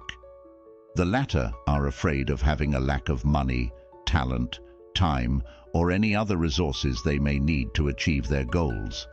As a result, pessimists accomplish far less than they're capable of achieving. Thus, one of the most important skills you can learn is your ability to control your thoughts and emotions. This involves knowing what your emotions are, how they work, and what purpose they serve. Later, we'll talk how you can use your emotions as a tool for personal growth. Depositing good thoughts in your head. Confident people store good thoughts in their minds each day. They enjoy their small wins and treat themselves with kindness and respect. Naturally, they expect good things to happen. On the other hand, people with low self-esteem fill their minds with disempowering thoughts. They discard their successes as no big deal and fail to recognize their abilities and the good purpose behind their actions. No wonder they feel worthless. For more information, read section, Not Being Good Enough. Both use their thoughts to distort reality, but who do you think is better off? The person who stores good thoughts in their mind, or the person who focuses on bad ideas? Does it mean positive thinking is going to solve all your problems and remove your bad emotions once and for all? Of course not. One tool you can use to control your emotions is to change the way you think. Saying to yourself over and over, "I'm happy, I'm happy, I'm happy," won't make you a Buddha. Even though it might be good for you, you'll still feel bad emotions about it. You will give in to your own story that makes you feel bad if you don't know how to deal with negative emotions when they come up. This story might explain why you're such a loser. It's interesting that people often become hooked to their story, even if it's a bad one. They can't let go of the why because they know it's wrong, and so on. They'll never be happy because people will never love them, they'll never make it, they'll never get married, etc. I am sure that you are hooked on a story. We will now talk about how you can train your mind to feel better emotions. You can then choose which emotions you want to feel and deal with bad emotions as they come up. The first thing you need to do to train your mind is choose which emotions you want to feel more of. Want to be happy, more driven, and more proactive. Putting together a specific plan to let you feel the emotions you want is the second step. The last thing you need to do is practice feeling that mood every day. When you feel the same feeling over and over, you can get to it more easily. Neuroscience has shown that having the same thought or emotion over and over again makes the brain pathways that connect to it stronger. This makes it easier to access that thought or emotion in the future.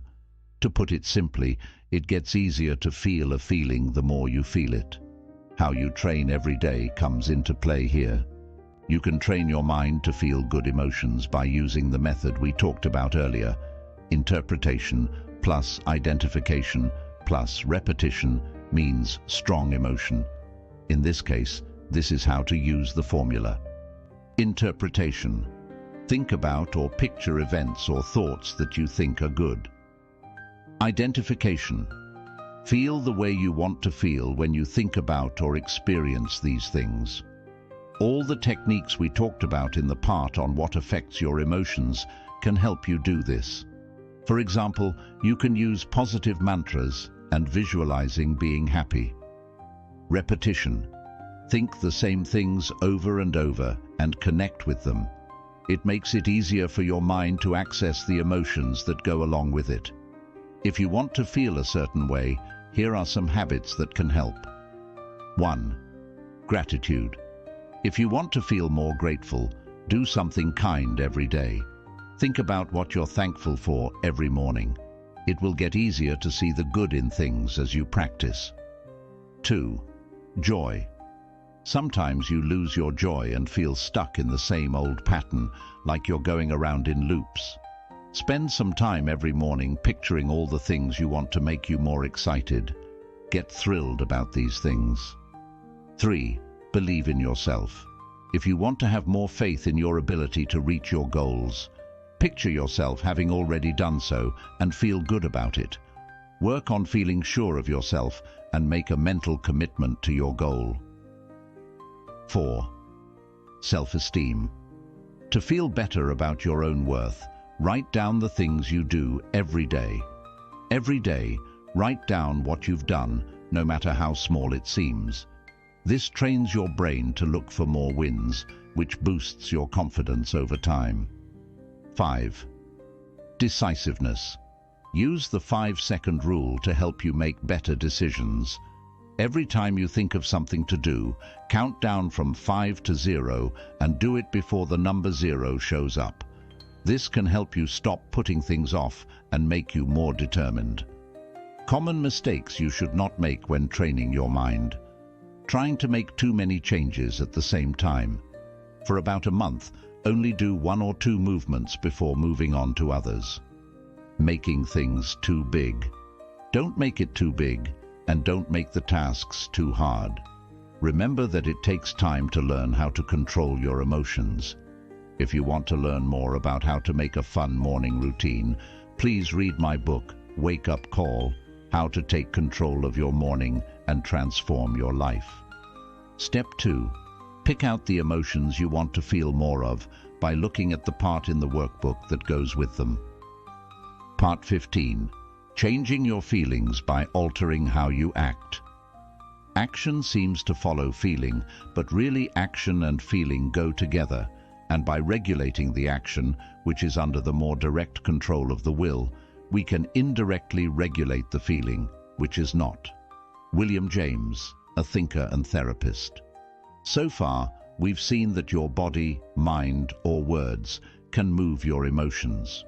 We've also talked about how changing how you think about thoughts or events can change how you feel. If you're feeling bad emotions quickly, or they're too strong, changing your body position or saying positive statements might not help. Trying to change a bad feeling into a better one actually doesn't work very often. Getting happy won't always help you get over sadness, and feeling good won't always help you get over grief. You also can't expect deep sadness to go away by saying over and over, "I'm happy, I'm happy, I'm happy." You can change how you feel, though, by changing how you act. As you change how you act, your emotions will also change. It could happen right away, like when you do something to take your mind off of your light anger, or it could take weeks or even months while you deal with strong emotions like sadness or depression. When you're feeling bad, ask yourself, what makes me feel that way? What can I do about my current situation? This will help you start changing how you feel. After asking yourself these questions, write down specific things you could do to change how you feel. Do not forget that emotions naturally fade over time unless you keep thinking about the same thing over and over again. To help you understand how it works better, here are some stories from real life. When your boyfriend or girlfriend breaks up with you, it will take longer to get over if you keep thinking about the good times you had together while being sad.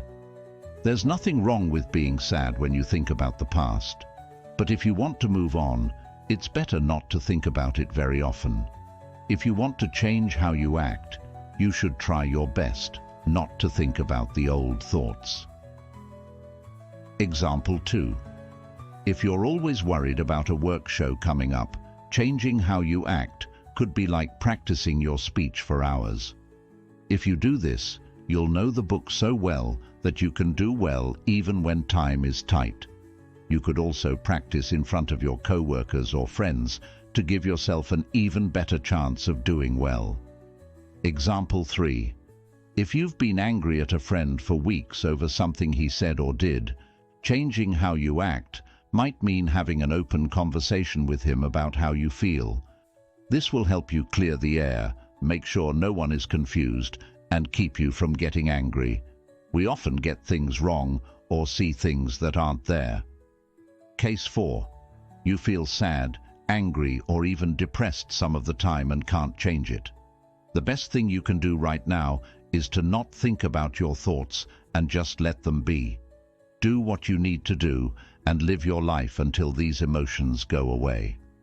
As you feel bad emotions, don't forget to practice letting them go. You can stop bad emotions from getting stronger by learning to separate yourself from them. Step 3. Let's use an example from your own life to do a practice in section 3 of the workbook called How to Change Your Emotions. 5. The last time you felt bad for more than a couple of days was probably the last time you changed your behavior to change your emotions. Next, think about what you did, if anything, to get over this bad feeling. Then consider, how could I have changed my actions to have a positive impact on my emotions? 6. You can't always control your emotions by changing your surroundings. Negative emotions can be brought on by certain things, like a breakup, the death of a loved one, or a serious illness. But you can change some things that happen. Do things that happen to you every day make you feel stressed? What if you could stop them? Negative emotions can sometimes be lessened by staying away from the things that make them happen in the first place. Maybe you're unhappy because you watch too much TV, or seeing how happy your Facebook friends look makes you feel like you've failed. Since you're already there, why not spend less time there? In real life, I was unhappy and felt like a failure because of Facebook. I thought everyone in my field was doing great, and my friends looked so happy. It was also a waste of time because I was looking through my timeline without thinking. I cut down on the time I spent on Facebook by a lot to deal with this mental drain. I've been feeling better since I made the choice. This example shows how making small changes can make your life better. When you think about the things you do every day, you'll find things that don't make you happy. If you stop doing one or two of these things or change how you act, your mood may get better right away. You might already know what you should do, but you might not be aware of how some of the things you do affect your health. Here are some examples of things you might do or ways you might act that might make you unhappy. You should ask yourself if they're adding to your general happiness. Listening to music. Listening to music can be fun, but it's also a dull action that might not make you happy. Utilizing social media. Social media is useful because it lets you stay in touch with friends, but it can also be addicting. If you use Facebook or Twitter too much, you might become dependent on other people's approval. Hanging out with negative people. The people you hang out with have a big effect on how you feel. Being around positive people will make you feel better and help you reach your biggest goals. Negative people will drain your energy, stop you from wanting to do things, and squash your dreams. Jim Rohn once said, "You are the average of the 5 people you spend the most time with. Choose the right people to spend time with." Making complaints and focused on the bad. Do you always see the bad in things? Do you think about the past a lot? If so, how does that make you feel about your happiness? Not finishing what you start. Not finishing personal and business jobs and projects can make you feel bad. Unfinished business makes you think too much. If you feel stressed or unmotivated, it means you may have too many open loops in your life. If you've been putting off finishing jobs or talking to people you need to, you're in an open loop. This is just a small list. How about you? What habits or actions keep you from being happy? Take action by doing the exercises in section 3 of the paper that go with this step. These exercises will help you make your world more powerful. 17. There are both short-term and long-term ways to deal with negative emotions. Only people are aware of pessimism on Earth. No other living thing hurts or harms the earth that it lives on. Have you ever seen a flower or an oak tree that was upset? Have you ever met a shark that is sad, a frog that has low self-esteem, a cat that can't calm down, or a bird that is angry and hateful? According to Eckhart Tolle, The Power of Now, the only animals that might sometimes feel bad or act nervous are those that live close to people and can connect with the human mind and its crazy thoughts. I'll give you a list of tasks or techniques to help you deal with bad emotions in this part. You will still feel a lot of bad emotions in the future, from light anger to sadness, no matter how much control you have over your mind. Make sure you're ready. I've included both long-term and short-term answers in the list of things you can do to deal with bad emotions. The following methods will help you control bad emotions as they come up. Try them out and keep the ones that work. A. Change how you're feeling. Do something else. What you feel is only as strong as you let it be. When you have a bad mood, don't think about it. Instead, do something else right away. Get rid of something on your list if you're mad about something. Do something that needs your full attention if you can. B. Do something silly or out of the ordinary to break the pattern. Give yourself a pep talk and yell at yourself in a loud, authoritative way. To alter your emotions, use your voice and words. C. Do something. Do it anyway. Do what you need to do and don't worry about how you feel. Adults always do what they need to do, even if they don't want to. Take action. How you act changes how you feel in a roundabout way. You should ask yourself, what can I do today to feel better? And then do it. D. Write down your emotions as you become more conscious of them. Write down what worries you, why you worry it, and what you can do to deal with it. Try to be as detailed as you can. Write down what happened. Get a piece of paper and write down exactly what happened that made you feel bad. Do not write down how you saw it or the story you made up around it. Write down the simple truths. Now ask yourself, does it really matter that much in the grand plan of your life? E. Talk. Have a conversation with a friend. It's possible that you're going too far and making things worse than they are. Sometimes, all you need is a new point of view. F. Think about a time when you felt good about yourself. This can help you get back to that place and see things in a new way. Feel free to ask yourself, how did it feel? What did I think at that moment? How did I feel about life at that time? G. Let your feeling go. First, ask yourself, can I let that emotion go? Following that, let it go. Do not try to control your emotions. Don't try to fight or change your emotions. Let them be the way they are. H. Stay with your emotions. Embrace them. Try to stay away from them while looking at them as closely as you can. Become interested in them. What do they really matter at their core? I. Take it easy. Rest. Take a break or a nap. You are more likely to feel bad emotions when you are tired than when you are well rested. J. Take deep, slow breaths to calm down. How you breathe has an effect on how you feel. You can calm down or get more energy by learning how to breathe. K. Rest. Let your muscles loosen up for a few minutes. First, loosen up your mouth, the muscles around your eyes, and the muscles on your face. Your emotions are affected by your body. When you calm down your body, your mind also calms down. L. Thank your problems and bless them. Know that they are there to help you in some way.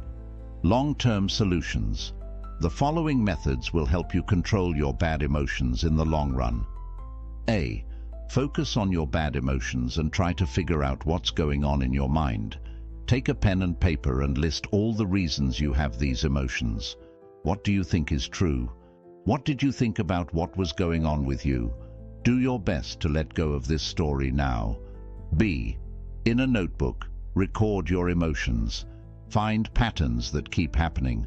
Then, to help you conquer these emotions, use mantras, visualization, or routines that are related.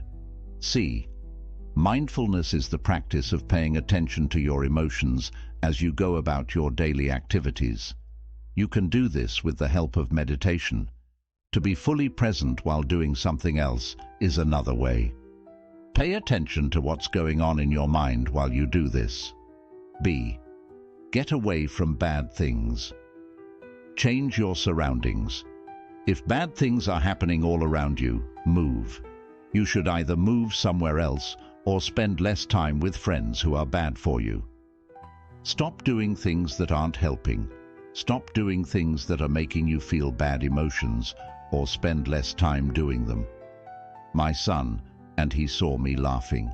How can a child not laugh when the mother laughs?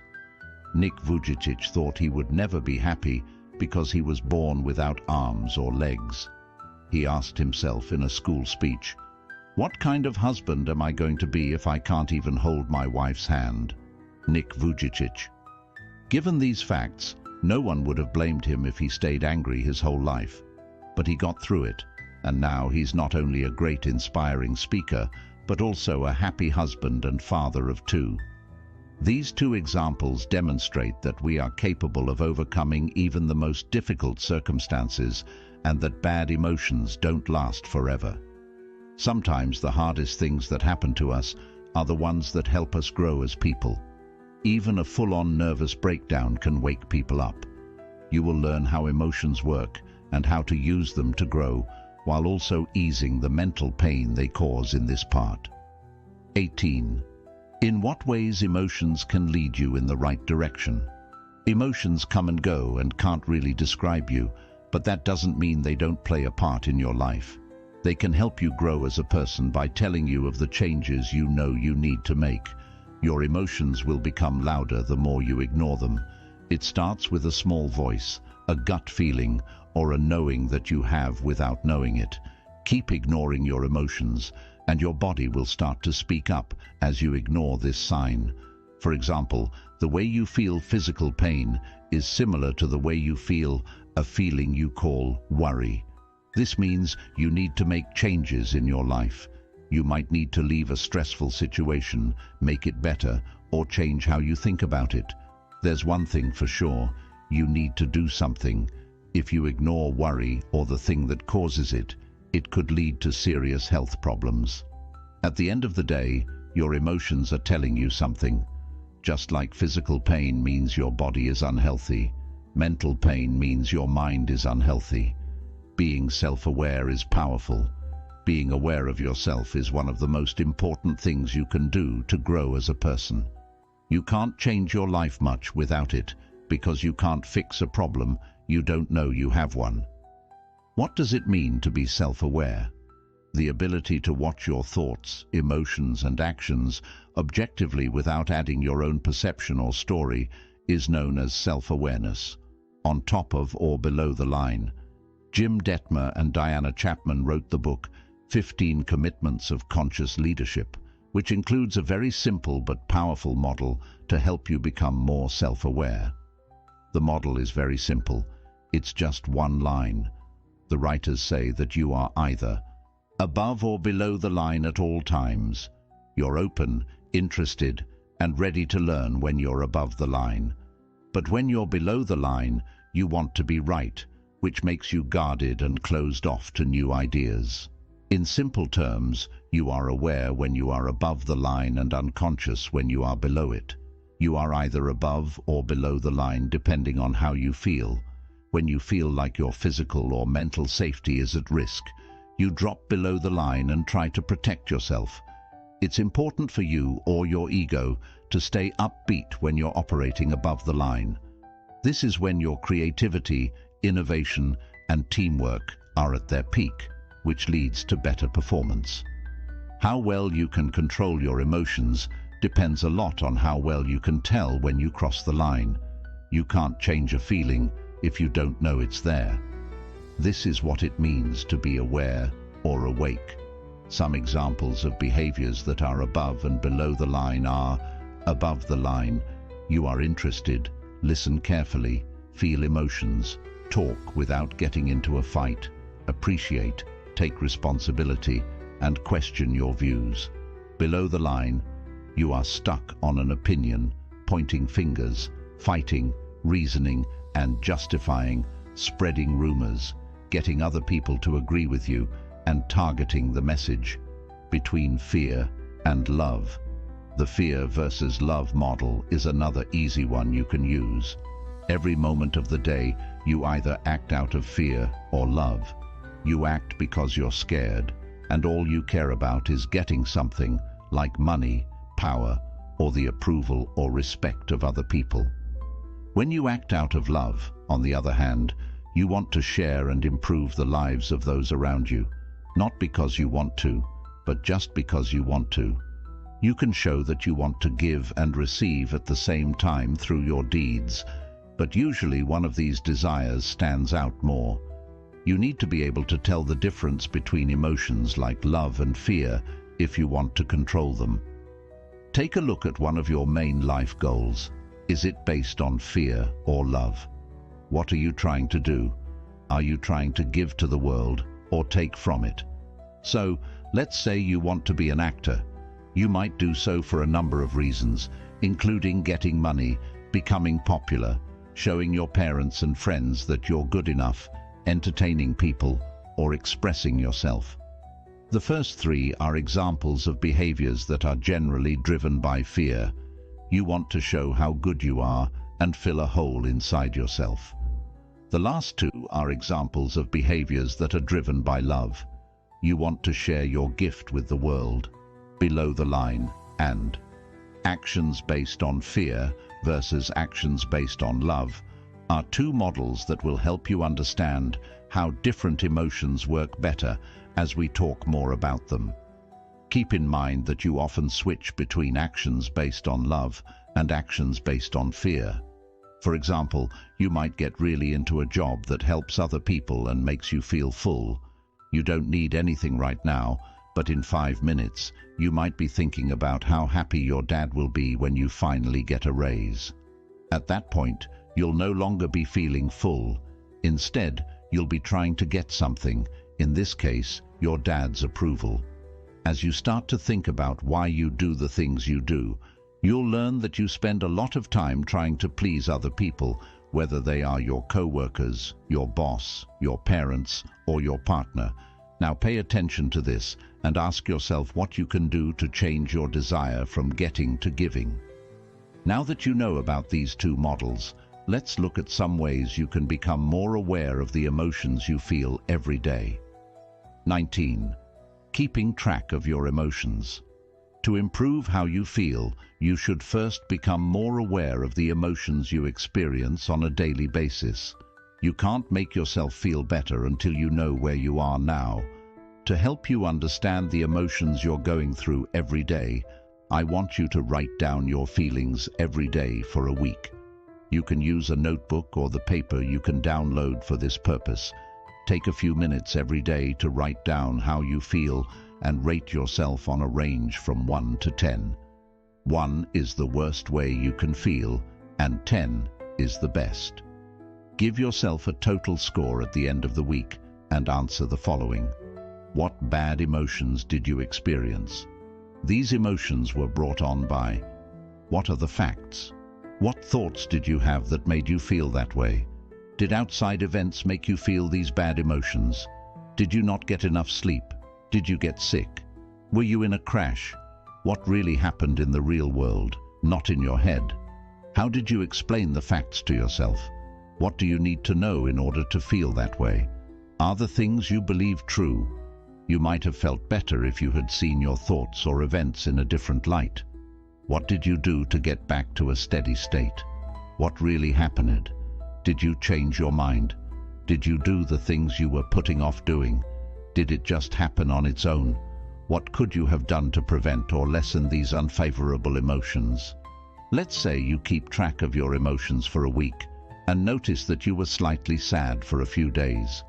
This is how it might look. What caused this emotion? I was asked to do something at work, but I didn't feel like I could do it. What did really happen?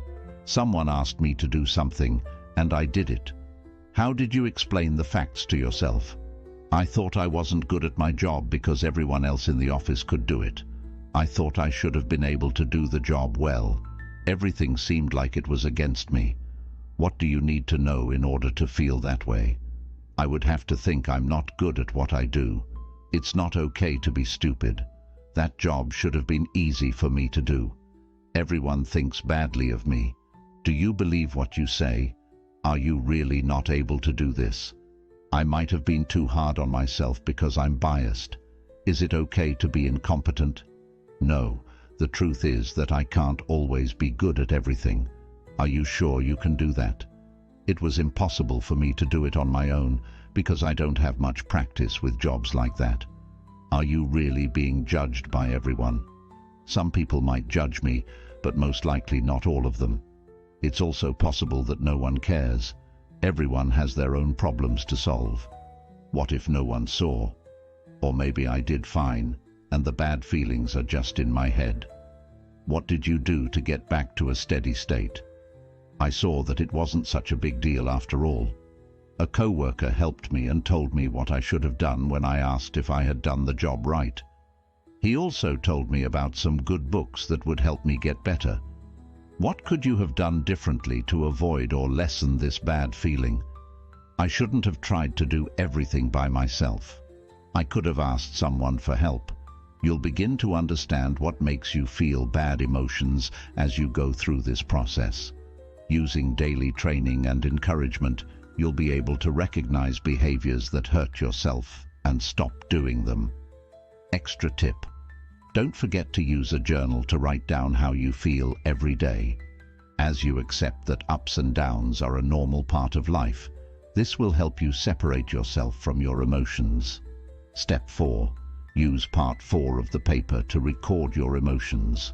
Recording your emotions is one way to use them to grow. 20. Not being good enough. When I won the Oscar, I thought it was a fluke. I thought everybody would find out and they'd take it back. They'd come to my house knocking on the door. "Excuse me, we meant to give that to someone else. That was going to Meryl Streep, Jodie Foster." Do you feel as though you aren't good enough? Guess what? You're not the only one.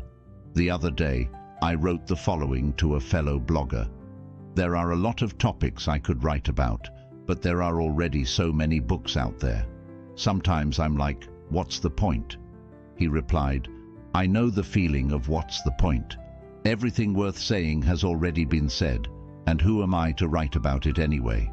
What have I achieved so far? Well, I guess it's natural." Good to know that we're not the only ones struggling. Whether or not you're aware of it, millions of people feel the same way. The feeling of not being good enough alone must have killed more dreams than anything else. And who has never felt that way? Here is a non-exhaustive list of how I felt in my life. I'm not a good enough writer. I'm not charismatic enough. I'm not competent enough. I'm not confident enough. I'm not courageous enough. I'm not disciplined enough. I'm not good enough at public speaking. I'm not handsome enough. I'm not inspiring enough. I'm not interesting enough. I'm not making enough money. I'm not muscular enough. I'm not patient enough. I'm not perseverant enough. I'm not proactive enough. I'm not productive enough. I'm not smart enough. I'm not taking enough action. I'm not tough enough. I'm not working hard enough. My English isn't good enough. My Japanese isn't good enough. And my memory isn't good enough. And I could go on. People who feel they aren't good enough tend to have low self-esteem. They focus on what they aren't good at while filtering out all the things they are good at. Try complimenting them, and all you'll hear is, "It's no big deal." Worse, they may even think you're being polite or trying to manipulate them. These people have a hard time accepting compliments. Instead of a simple "thank you," they return the compliment or downplay their role. Perhaps you're acting the same way. See if you do one of the following things when receiving a compliment. 1. Dismiss the whole thing as being no big deal. Anybody could have done it. 2. Talk about all the things you did wrong while explaining what you could have done better. 3. Try to return the compliment. "Thank you. I think you did a fantastic job too." Notice your inability to accept a compliment. 100% in the 3 cases above, you may not only brush off your accomplishments, but also magnify every single of your failure to reinforce the case you aren't worthy. You keep a long list of your failures, unwilling to let go of them as they fit your story. Who would you be if you were no longer the man or woman who's never good enough? As strange as it may seem, there's something scary about that. At least the certainty of not being good enough gives you some comfort. Imagine what would happen if you released the hold you have on your story. Try something you've always wanted to do and fail. What you suspected for a long time would become true. You aren't good enough. Or worse, what would happen if you were to succeed? How would that fit into your story? Remember, your brain is biased toward negativity. Adding your own bias will certainly not help you feel good about yourself. The fact is, you do most things well, although a lack of experience, interest or talent may explain why you aren't doing as well as you would like to in certain areas. It has nothing to do with you not being good enough. How to use the feeling of not being good enough to grow. Not feeling good enough is a sign of low self-esteem. Many people experience low self-esteem in various degrees. I certainly do. For some, every single thing they do is insufficient. For others, they feel inadequate only in certain situations or areas of their life. Wherever you are on the self-esteem spectrum, you can probably benefit from a boost in your self-esteem. Identifying what triggers your feelings of inadequacy. The first step is to find out what triggers these feelings. What thoughts are you identifying with? Which areas of your life are concerned? Take a few minutes to write down the following: the situations in which you feel like you aren't good enough and the thoughts you identify with your story. Keeping track of your accomplishments. The second step is to keep track of your accomplishments. Not feeling good enough often results from the biased view you hold about yourself. You focus on your shortcomings, failing to acknowledge your successes. People with healthy self-esteem tend to look at themselves in a more objective way, acknowledging both their shortcomings and their strengths. To improve your self-esteem, start acknowledging all the things you're doing well. The following exercises will help you do that. Exercise 1. Create a win log. One of the best ways to acknowledge your accomplishments is to write them down. For this exercise, I encourage you to use your dedicated notebook. 1. First, write down everything you've accomplished in your life. Come up with a list of 50 things. If you run out of things, write smaller accomplishments. This will help you realize how much you've already accomplished. 2. At the end of each day, write down all the things you've accomplished that day. It can be simple things such as, I woke up on time, I exercised, and I ate a healthy breakfast. Try to come up with 5 to 10 things each day. Exercise 2. Fill up your self-esteem jar.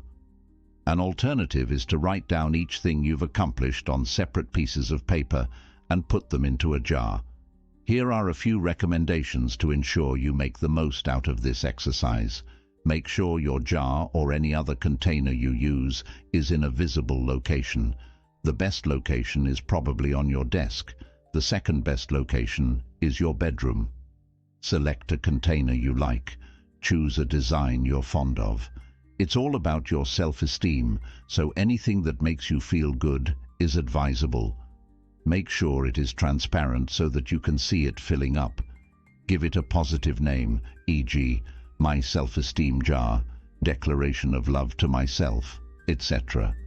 Write your accomplishments on a paper you love. For instance, use different colors so that when the jar fills up, it creates something pleasant to the eye. One idea would be to use origami paper. Write with your favorite pen. The idea is to show more respect toward yourself by acknowledging your multiple accomplishments. Exercise 3. Create a positive journal. You can also create a journal to write down every compliment you receive that day. Your colleague told you your shoes look nice. Write it down. Your friend complimented your hair. Write it down. Your boss told you how well you did at a task. Write it down as well. Don't question the sincerity of these compliments. Always assume they are genuine. The idea is to train your mind to focus on the positive things that happen in your life. They are happening whether or not you acknowledge them. Here is how to make the most of that exercise. Buy a notebook you like, personalize it, add stickers, draw something, add pictures, or use different colors. Don't want to do any of this stuff? That's fine as well. It's your journal. Keep it with you, carry it with you, and look for new compliments to add to your amazing collection. Optional. Review it every day.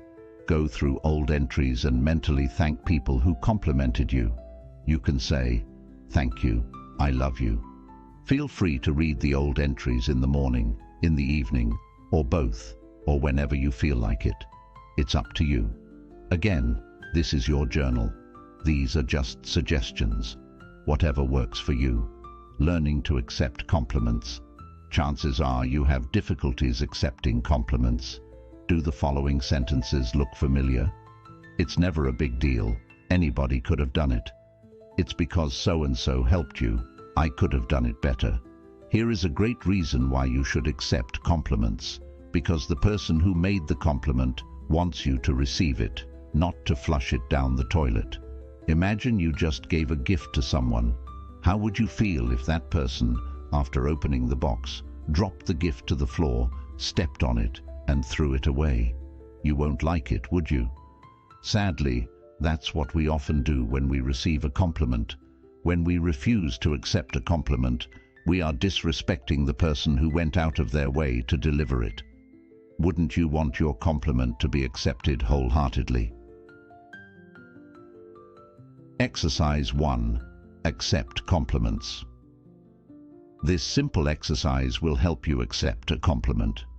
Whenever someone compliments you, say the following: "Thank you." That's it. There is nothing simpler. No, "Thank you, but," "Thank you, you too," or "It wasn't a big deal." Simply say, "Thank you." Here is how to make the most of that exercise. Say, "Thank you," out loud and clearly. I would have to believe that there shouldn't be any traffic jams, so something is wrong. The traffic jam itself is stressful. I should be where I need to be and not stuck in traffic. I can do something about it. What would I have to believe to feel less stressed in that situation? I should think of traffic jams as normal, just like anything else. I don't have to be stressed out because I'm stuck in traffic. I'm stuck here, and I don't have to be anywhere else for a while. I can't change this, so I might as well enjoy it, or at least not stress about it. Dealing with worry is different from dealing with stress, because worry isn't about something that's happening now. It's about something that happened in the past, or something that might happen in the future. You experience stress when you're in a stressful situation, like being stuck in traffic or having your boss yell at you. Instead, you worry about things that happened in the past, or things that might happen in the future. List the things you worry about, whether they are in the past or the future. These worries may be similar to the ones you wrote down in the last exercise. Things you might worry about are your health, your finances, your job, your relationships, and/or your family. Now, write down at least 10 things you worry about most of the time during the week. Sorting out your worries. When you try to control things you can't, you create stress in your life that you don't need. To deal with stress and get rid of chronic worries more effectively, you need to learn how to sort out your worries. One good way to do this is to list the things you can control and the things you can't. You can split your fears into 3 different groups. Things you can change. This group includes things like what you do and how you do it. For example, you can choose what to say and how to say it. You can also choose what goals you'll work toward. 2. Things you can change. Some things, like a competition or a job interview, you can't change for sure, but you can make it more likely that you win, like by training harder or hiring a great coach. Similarly, you can get ready for a job interview by learning a lot about the company or doing a practice interview. You don't have absolute control over these things, though. 3. Things you can't change. It's true that you can't change many things, like the weather, the business, or traffic jams. Sort your worries. Look at your list of stressful situations and write C, control, SC, some control, or NC, no control, next to each one. Just writing C, SC, or NC next to each item helps reduce your worries. As you figure out what you can't change, you can let go of your need to worry. For things you can change, write down what you could do about them. What specific steps could you take to make them better? For things you can't change, it's possible that you have more control over your worries than you think. Think about the things you can't change and ask yourself, what would I do? What would it look like? How could I stop them from happening? Often you'll realize that you can change, reframe, or get rid of these things. For example, let's say you think traffic jams are something you can't change. This makes sense. Look over your list and write down the things you can't change. Then write down what you could do to change, rethink, or get rid of these things. Step 2. Do the tasks in the workbook part that goes with this one. Part 4. How to use your emotions to grow, stress, worry. 23. Being afraid of what other people think. Someone else's thought about you can't possibly hurt you. It's your thought about his thought that hurts you. Change your thought. Vernon Howard, The Power of Your Supermind. Is your worry about what other people think of you too strong? I'll explain why you care so much and what you can do to make things better. You are the most important person in the world. First, realize you are the most important person in the world. If you don't believe me, remember the last time you felt intense pain. Perhaps it was due to illness or surgery, or maybe you broke your leg in an accident. What were you thinking back then? Were you concerned about famine in Africa? Did you worry about innocent people being killed in wars in the Middle East? No, the only thing you wanted is for the pain to go away. This is because you are the most important person in the world. Since you must live with yourself 24/7, it is normal to be concerned about your own mental and physical well-being. You have to realize the same goes for every other human on the planet. For them, you're not the most important person in the world. They are. And from their perspective, so are your close friends, family members, and colleagues. Because you live with yourself 24/7, you incorrectly assume, often unconsciously, people think about you significantly more often than they actually do. In fact, for the most part, people do not care about you. While it may sound depressing, it's actually liberating. It means you don't have to worry so much about what people think of you.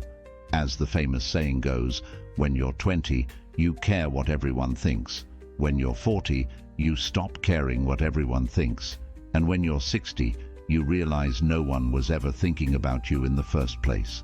While you keep track of all your mistakes and awkward moments, nobody else does. People are simply too busy worrying about themselves. In short, people don't keep track of your past failures, read everything you post on social media, remember your awkward moments, think of you very often, or care about you as much as you care about yourself. Not everybody will love you. You care what other people think of you because you want them to approve of you. You assume the best way to do that is to avoid making waves. As a result, you may spend your whole life trying to be the perfect person, hoping to be loved. However, it usually doesn't work. No matter how great you are, some people won't like you. You may try to fix the image people have of you, but that won't work either. People will still see you the way they want to because of their own values and beliefs. Thus, if you base your self-worth on what people think of you, you'll always be at the mercy of the approval of others. What will happen if they suddenly disapprove of you? Unfortunately, no amount of external approval will compensate for a lack of self-approval. By trying so hard to be loved by everybody, you risk living a dull life in which you're unable to express your personality. You'll end up mimicking your friends, pleasing everybody around you, but forgetting to please the most important person in the world, you. It's not your job to care what other people think of you. Your job is to be yourself in the best way possible, and it's okay if they don't like you. Remember that even the most powerful people, like presidents and lawmakers, are flawed. How to use this feeling to grow? If you're too self-conscious, it means you have a skewed view of how other people see you, and you want to protect your self-image. To stop being so self-conscious, you need to deal with these two issues. 1. Change how you think about how other people see you. If you want to care less about what other people think of you, you need to change how you relate to them.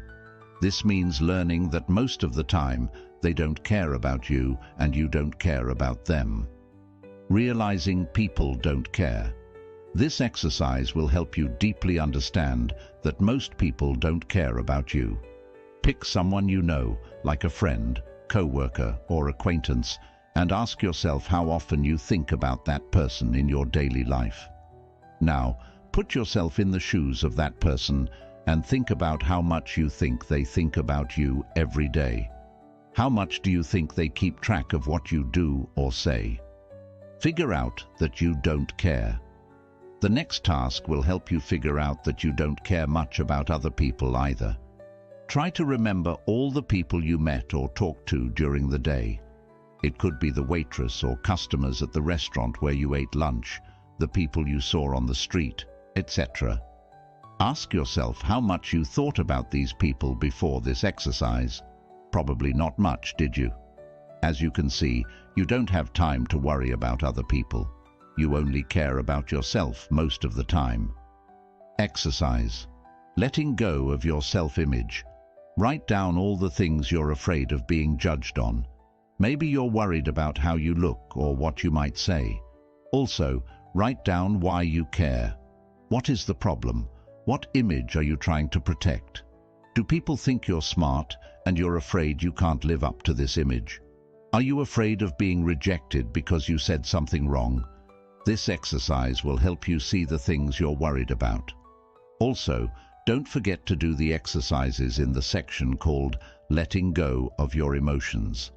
Finally, keep in mind that people will always interpret your words and actions based on their own beliefs and values. To let your personality shine, you have to let them see things however they want. Step 2. Look at the tasks in the homework part that goes with it. Section 4. How to use your emotions to grow, caring what other people think of you. 24. Resentment. Let's love ourselves so much that we won't let our enemies control our happiness, health, and looks. Dale Carnegie. How to stop worrying and start living. If you resent someone, it's because they didn't act the way you wanted them to. Maybe they broke their promise or didn't give you what you expected from them. Maybe you think they owed you something but didn't deliver it. Resentment often grows when you don't communicate well with the person you resent, like when you didn't tell them you felt hurt, or when you didn't tell them what you needed and wanted, thinking they would understand. Nelson Mandela once said, "Resentment is like drinking poison and then hoping it will kill your enemies." It doesn't work. There is a formula for building up strong emotions. Interpretation plus identification plus repetition equals strong emotions. For example, you might resent someone for years over a small event, depending on how you see it, how much you identify with the story you're telling yourself about it, and/or how many times you think about it. One of your friends wronged you by not inviting you to a party. You feel terrible about it and can't stop asking yourself, how could he do that to me? After thinking about it for weeks, you decide to cut ties with him. Months later, you're still angry at him. Notice that the event itself isn't what made you angry. What makes you angry is how you saw it. What if you were wrong? What if your friend thought you wouldn't like the party? What if he thought you were too busy? Sure, he should have invited you, but no one is perfect. When you let your anger build up, you often make things worse by not being able or willing to confront the people you dislike. Instead, you keep thinking about what you think happened, which makes your anger stronger over time. This is especially true if you regularly interact with the people you dislike. How to use resentment to grow. Resentment happens when you can't forgive and move on with your life. It happens when you're stuck in the past instead of focusing on what could be in the future. When you feel resentment, you have a chance to learn how to forgive and let go, but most importantly, how to love yourself. Resentment is telling you that you need to love yourself and value your peace of mind more than anything else. In the words of Nelson Mandela, loving yourself Resentment is like drinking poison and letting weeds grow in your garden. When you're angry, you think that someone took something you had a right to, like their trust, respect, or love, and you feel like you've been attacked personally. It will stay with you as long as your need to be right and get even is more important than your peace of mind. It will get worse if you keep thinking angry thoughts, and it will stay the same if you try to push them away.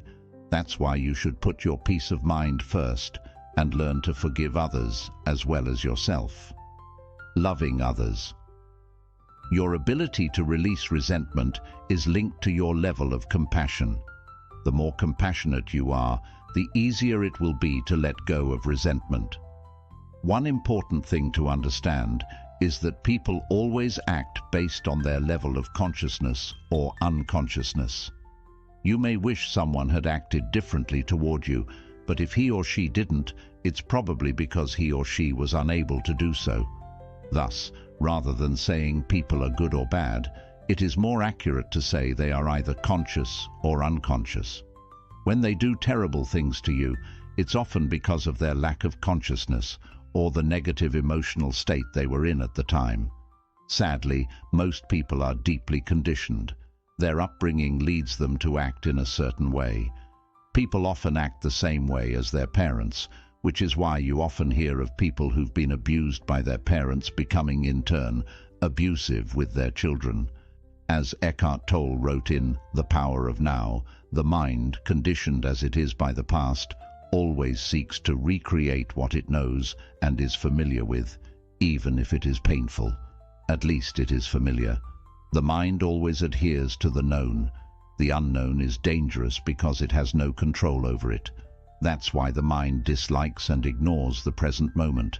In short, the nature of the unconscious human mind is to cling to old patterns and recreate them. Look at your family history, and you'll probably notice these patterns. You'll see how people are conditioned.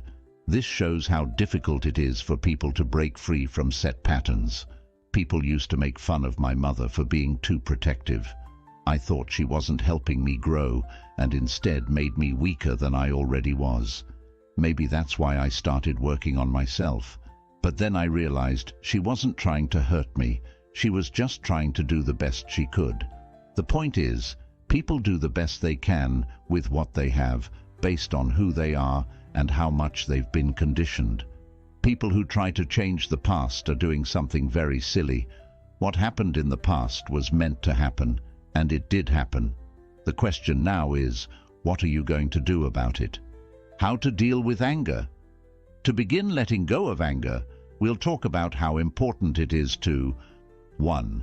Rethinking or changing your view. 2. Dealing with the situation. 3. Being able to forgive. 4. Getting away from recognition. 5.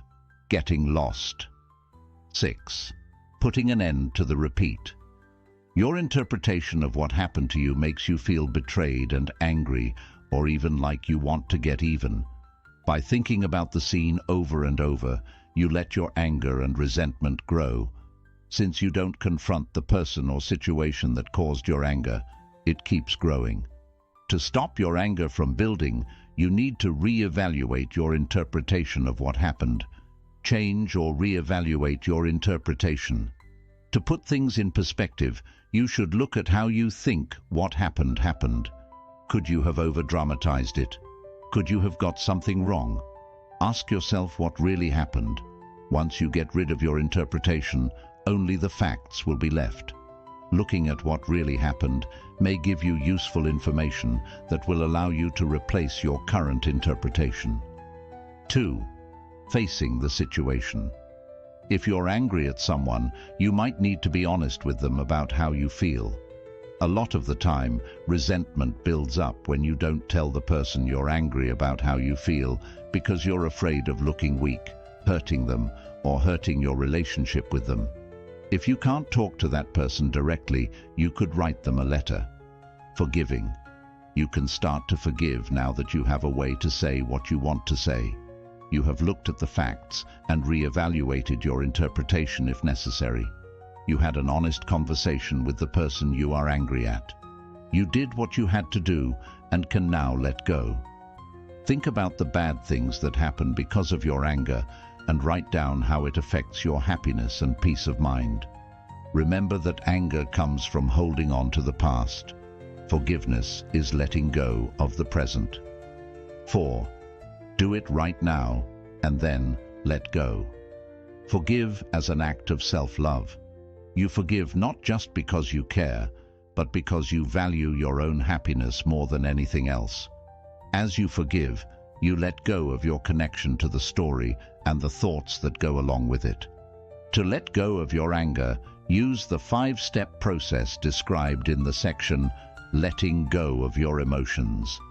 Finally, forgetting is when you let go of your emotions. 5. Do the activity in the workbook's section 4 called How to Use Your Emotions to Grow Resentment that goes with this step. When you're jealous, you want something that someone else has that you don't have. Everyone gets jealous sometimes, so don't feel bad about it. I'll explain how jealousy works and give you some ways to deal with it. How to use jealousy to grow. Jealousy comes from thinking you're not good enough. It comes from a place of lack and scarcity. You want something that someone else has, but you don't have it yourself. 7. Jealousy can help you find what you really want. Jealousy can let you know you're on the wrong path and can help you find out what you really want. For instance, in her book, Quiet, Susan Cain explained she would often feel jealous of her friends who were writers or psychologists. Interestingly, even though she was a lawyer at the time, she didn't feel jealous of successful lawyers, as her lawyer friends often did. This led her to realize she wasn't made to be a lawyer. As a result, she changed her career and became a writer. I had a similar experience while I was a consultant. I didn't envy or look up to successful people in my company.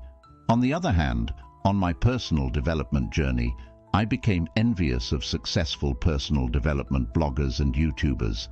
I felt particularly jealous of 2 such people when I realized they were doing exactly what I wanted to do. I imagined how amazing it would be to help other people and make a contribution to society while studying and growing along the way. This is why I created a blog and started writing books. As you can see, jealousy, when properly used, can be beneficial. 8. Exercise. Identify who you are jealous of. Write down who you are jealous of. Now, what does it say about you and what you want from life? Jealousy can signal a scarcity mindset. In other situations, jealousy may indicate you're operating under a scarcity mindset. Let me give you another example from my personal life. When I see best-selling writers, I sometimes become jealous. I feel as though they are stealing my piece of the pie, and I deserve success as much as they do. I'm not proud of this feeling, but I don't blame myself for having it either. This feeling of jealousy stems from the belief there is only a certain amount of success available out there. Thus, every time someone has a little success, they are stealing your piece of the action. Interestingly, this is often not the case. If anything, for writers, the opposite is true. The more a writer can cooperate with other writers, the better chances he or she has to succeed. A writer who tries to do everything on his or her own is likely to fail. This is not limited to writers, of course. Shifting your mindset from one of competition to one of cooperation can help you move from a feeling of scarcity to a feeling of abundance. Nowadays, when I see other writers having success, I remind myself what great news it is. After all, if they can do it, so can I. And the more successful my fellow writers become, the more they are in the position to help me in the future. This also works the other way around. The more I help other writers to succeed, the more they'll be able to help me in the future. As Zig Ziglar said, "You can have everything in life you want if you will just help other people get what they want." Remember, what other people can do, you can do as well. Remember also, success is not a limited resource. 9. Exercise. Cooperate rather than competing. Think of a time in the past when you felt jealous of someone else's accomplishments. Now, ask yourself why you felt that way. Then ask yourself, what would it be like to support the person? How could I cooperate with the person? Why is that person's success good for me? Jealousy may tell you to solve self-esteem issues. Perhaps you're afraid your boyfriend or girlfriend may cheat on you or leave you for someone else. This usually comes from the belief you aren't good enough and you need your boyfriend or girlfriend to complete you.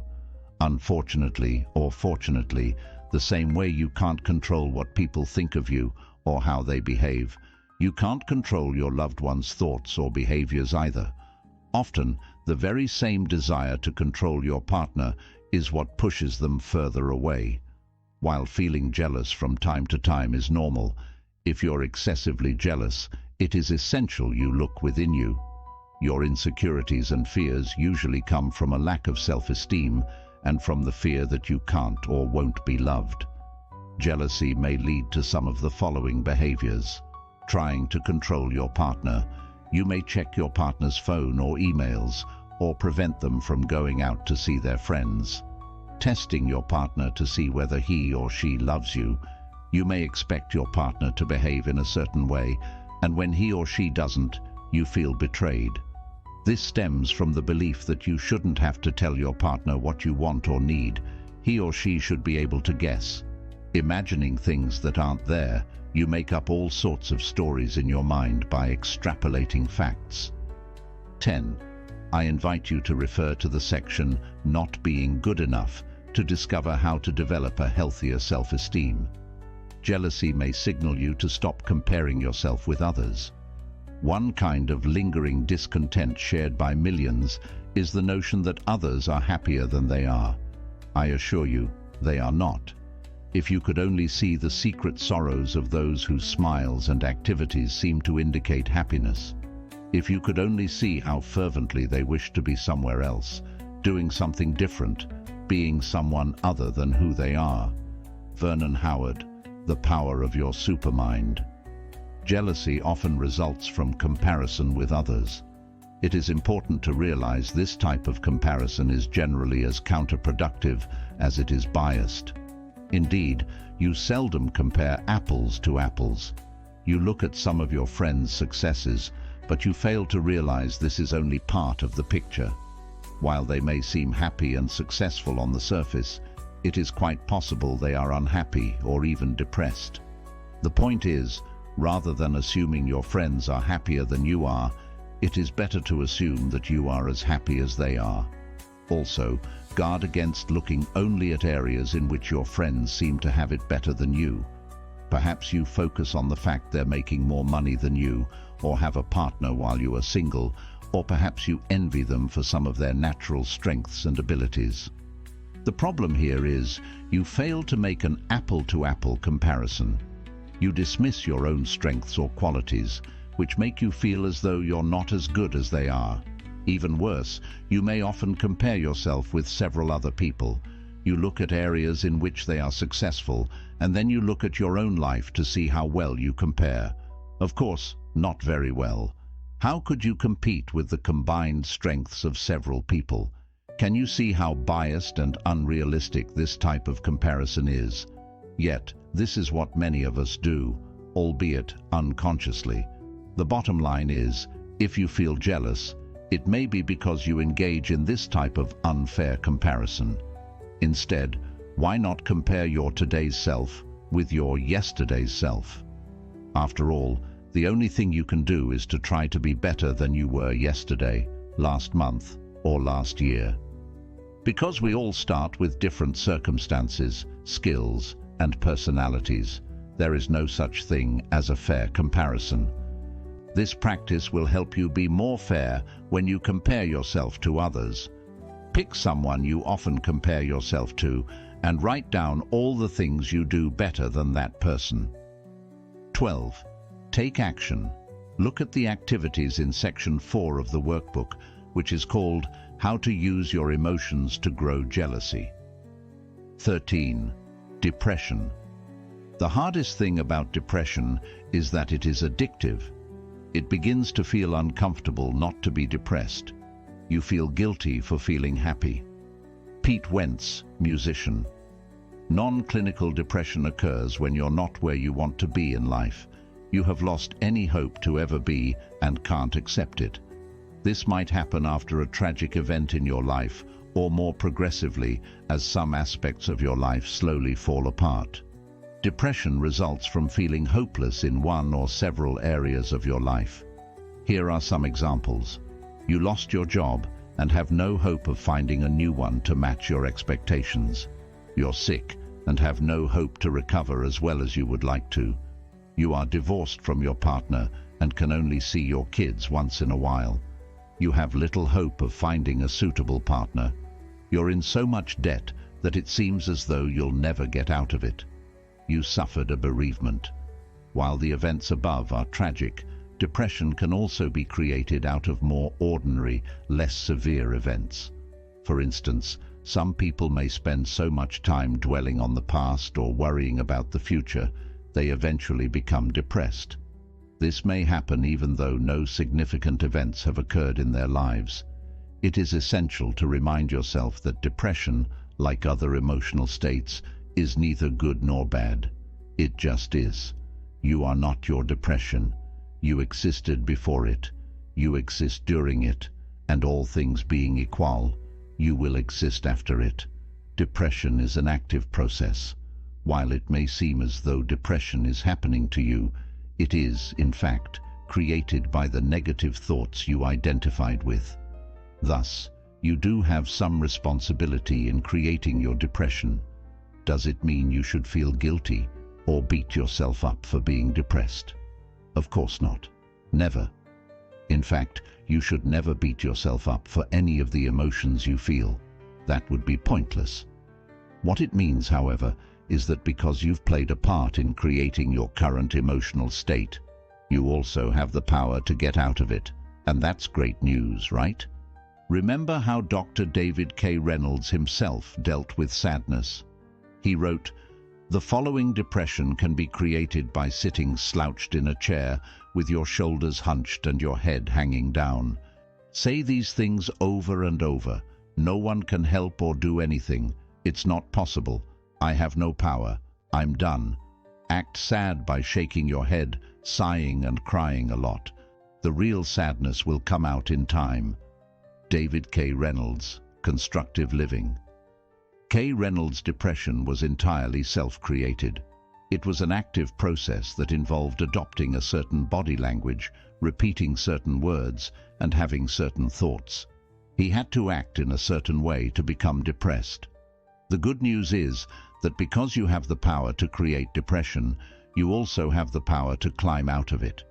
However, in a negative state such as depression, ignoring negative thoughts and replacing them with more positive ones can be extremely challenging. Even if you try to think positive thoughts of gratitude, joy, or happiness at first, they will seem to have no power. But you may experience other negative emotions, such as anger. For instance, you may ignore your anger at first. Your friends may even encourage you to do so. They would rather see you quiet and depressed than angry. However, sometimes anger may help you move up the emotional ladder and overcome depression. Keep in mind that any emotions other than depression can help, and learn to embrace whatever emotional state seems to give you more energy and therefore provide more power to move up the emotional ladder. David K. Reynolds also suggests that feelings fluctuate over time, even with depressed people. There are ripples and waves of somewhat lighter moods. You can use moments when you feel slightly better to take whatever action may be beneficial to you at that time. Depression is a sign that you need to move away from your mind by letting go of your worries about the past, future, or your interpretation of the present situation and reconnect to the present moment. When people are going through a lot of grief, sadness, or depression, they sometimes like to keep themselves busy to avoid thinking. But when you're depressed, thinking more isn't usually the answer. You rarely see people get better by using their minds. Instead, you should connect with your body. Exercising is a great way to do this and has been shown to help improve your mood. Strong depression can sometimes separate people from their minds. When this happens, their story stops all of a sudden. Eckhart Tolle writes about this in his book, The Power of Now. He had an abrupt awakening, and his mind stopped. He wrote about it this way: "This withdrawal must have been so complete that this false suffering self immediately collapsed, just as if a plug had been pulled out of an inflatable toy." In summary, depression tells you to let go of your ego and reconnect with reality. It invites you to get out of your mind, which can only recall the past or anticipate the future, and live more in the present. Severe depression may require the help of a professional, but for milder depression, here are some mediating strategies. Exercise. Reconnect with your body and your emotions. To overcome depression, it is essential for you to escape your mind. It's easier to feel your way out of depression than to think your way out of it. I would venture to say that most people spend over 90% of their lives in their mind.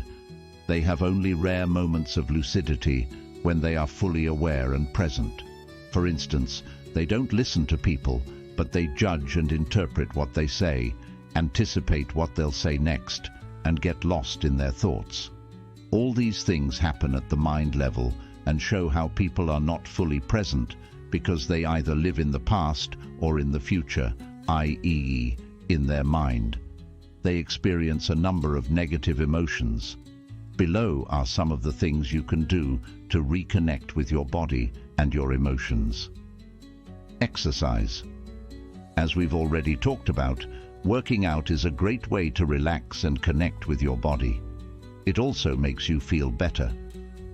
Practice meditation. You can watch your mind and stop connecting with your thoughts by observing your thoughts, emotions, and experiences instead of getting lost in your mind's activity. Meditation is just a tool to help you get back in touch with reality. Get busy. Being busy keeps you from thinking too much. Instead of flooding your mind with negative thoughts all the time, focus on something else, as Dale Carnegie says in How to Stop Worrying and Start Living. Alfred Adler used to tell his melancholia patients, "You can be cured in 14 days if you follow this prescription. Try to think every day how you can please someone, whether it is true or not." Unfortunately, you won't want to do any of these things when you're sad, but if you keep busy and move around, your mood will slowly get better and things will get easier over time. That's why it's important to take things one step at a time.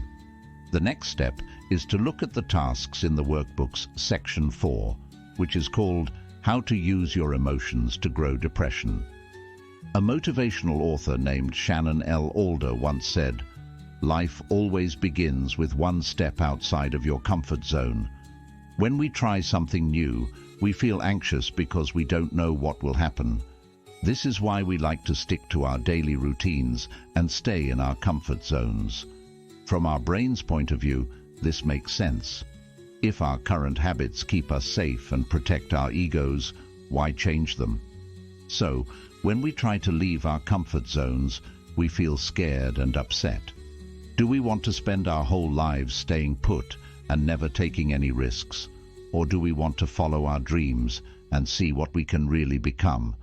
We need to remember that most of our fears are just thoughts that are threatening our ego and not our survival. If we stay safe, we might miss out on life and regret it. Fear of rejection. You're afraid of being turned down. This could be physical rejection from a certain group, but it's usually something more subtle. For example, you might be afraid of saying something that people might not like, asking someone out and being turned down, or sharing your work and getting blamed for it. Fear of failing. You're afraid of failing, which usually comes from a deep-seated fear of not being good enough. As in, you don't want to be laughed at, and you think that failing will make you feel bad about your own self-worth. Fear of loss. People don't like losing things, which is why they are often more driven to avoid losing than to win something. Fear of upsetting people. You don't want to upset people, maybe because you think you're not important enough. Because of this, you might not want to confirm yourself because you don't want to look selfish. Fear of success. You're afraid of being successful because you think you won't be able to handle all the extra stress. How to use fear to grow. The fear of doing something new is often a sign you should go ahead and do it anyway. This indicates a great opportunity for personal growth. Fear, as with any other emotion, only exists in your mind. This is why we often realize what a fool we've been after we've completed something we were initially wary of starting. People who end up reaching their wildest goals often do so because they are willing to leave their comfort zone. Over time, they learn to be comfortable with the uncomfortable. Picture one thing you were once afraid to do that is now no big deal for you. For instance, I bet you were scared the first time you drove or on your first day at work. Now, didn't you get used to it? The truth is, people have the formidable ability to learn. The key is to grow accustomed to experiencing discomfort once in a while. By not facing your fears on a regular basis, you will greatly limit your potential for development. Staying inside your comfort zone can also erode your sense of self-esteem, as in the back of your mind, you know you're not doing what you're supposed to do. There is a law in nature. Things either grow or die. The same goes for human beings. When humans don't move beyond their comfort zone, they start dying inside. Don't let that happen to you. As Benjamin Franklin said, some people die at 25 and aren't buried until 75. Make sure some people doesn't include you. Realizing that even the most successful people in the world feel fear is the first step to getting out of your comfort zone. Courage is not the lack of fear.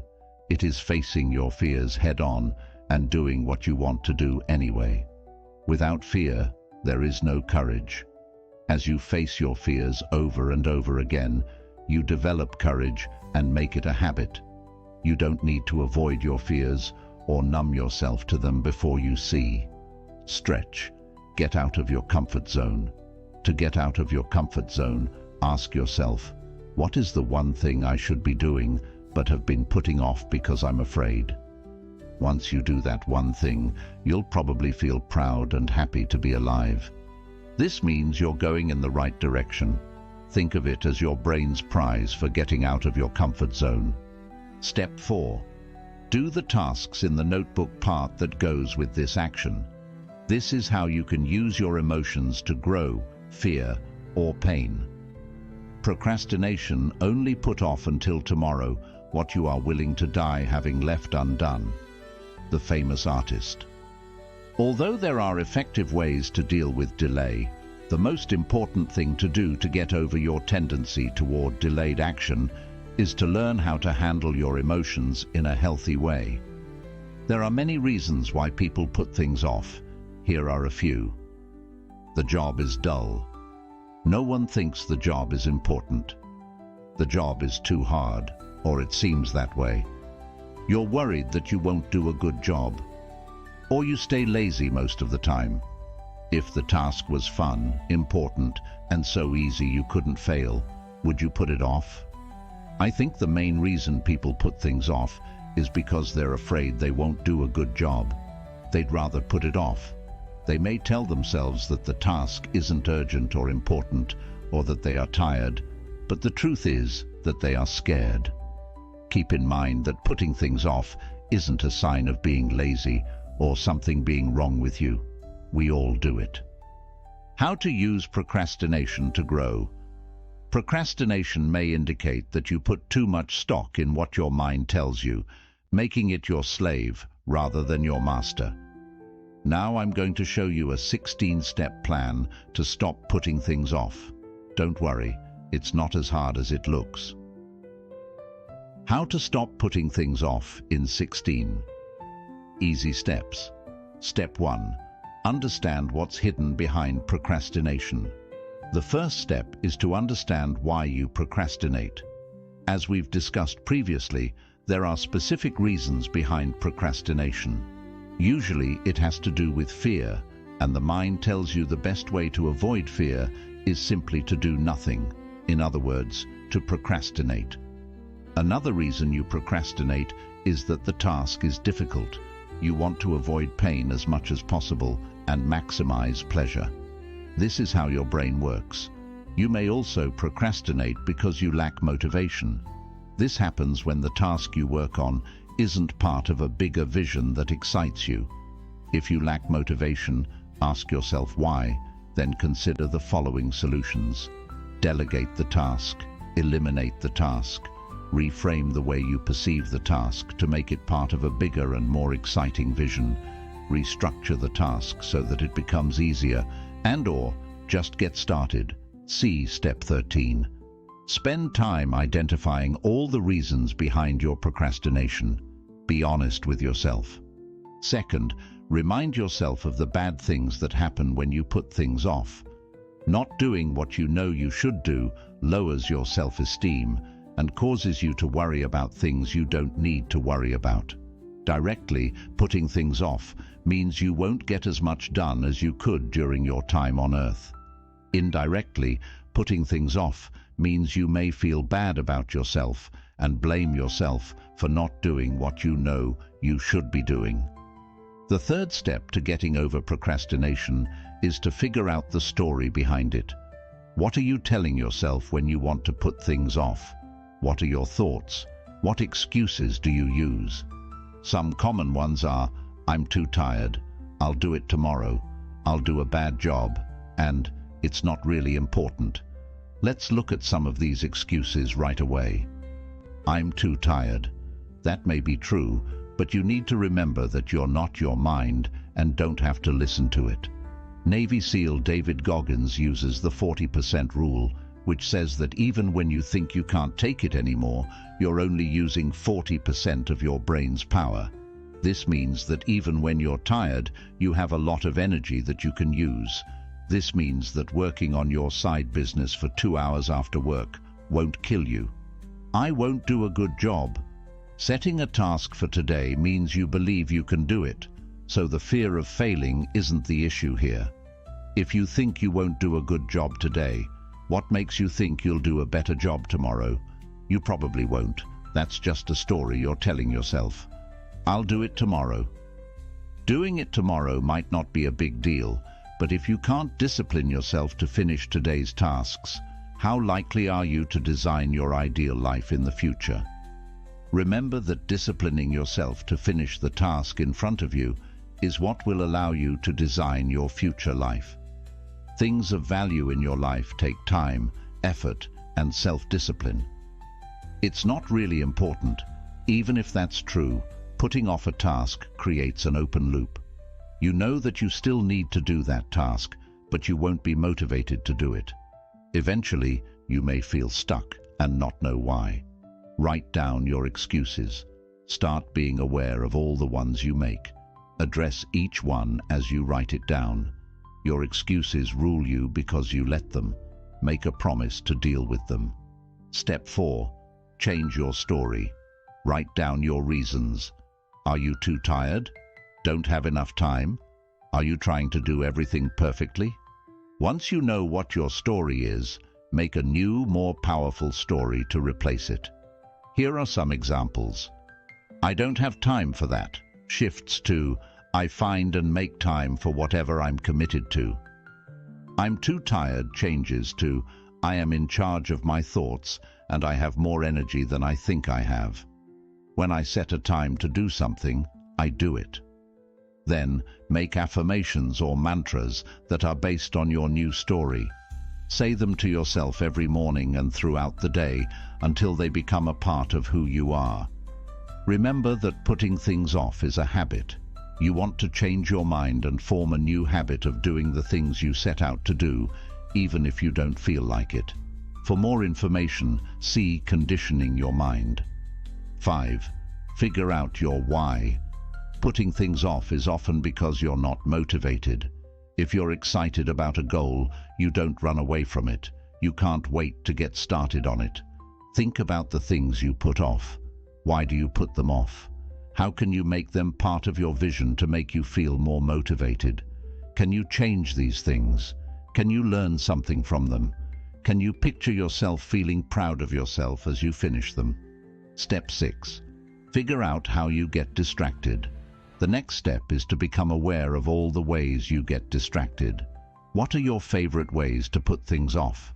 Do you like to go for a walk, watch YouTube videos, drink coffee, or read books on how to stop procrastinating? If you don't know all the ways your procrastination shows up in your life, you won't be able to stop it. Exercise. Write down all the ways you put things off. Use the free workbook to do this for a few minutes. As you feel the urge, stay with it. How do you feel? Let yourself feel it. Don't judge or blame yourself. Just accept what is. This will help you get a better handle on your mind. For more information, read the chapter on letting go of your emotions. 8. Write down everything you do for 1 week in a notebook. Every time you switch from one activity to another, write it down, and make sure you write down how long you spend on each task. At the end of the week, you'll know how much time you spend working and how much time you spend wasting time. Be careful, you might be surprised. 9. Do everything with a clear goal in mind. Before you start a job, make sure you know exactly what you need to do. Ask yourself, what am I trying to achieve here? What's going to happen in the end? This way, you won't give your mind a chance to come up with reasons. 10. Get ready for the task at hand. Your mind doesn't like things that are hard. It wants things that are easy. So, get rid of any friction or obstacles so you can start right away.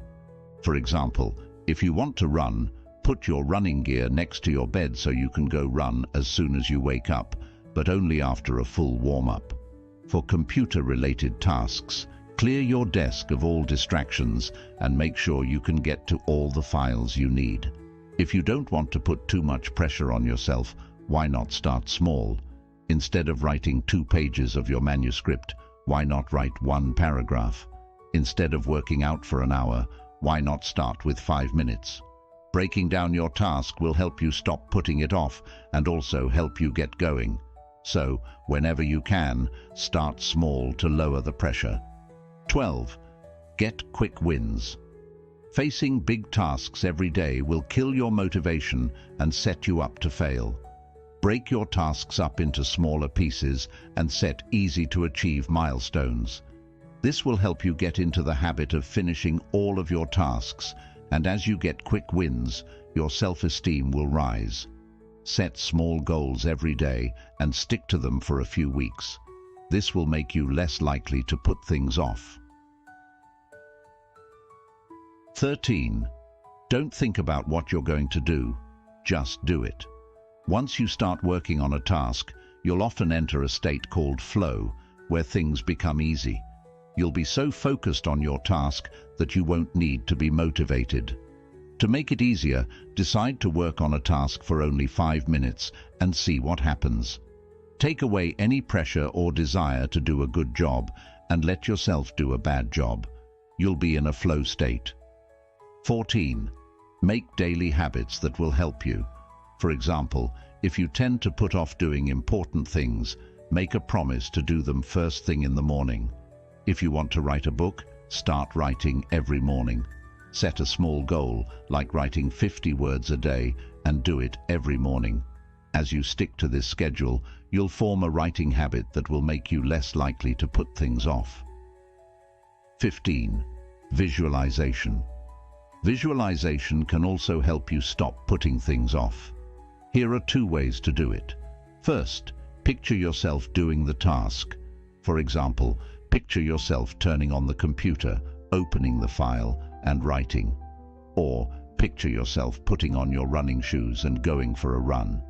This kind of visualization has been shown to make you more likely to work on the task, so give it a try.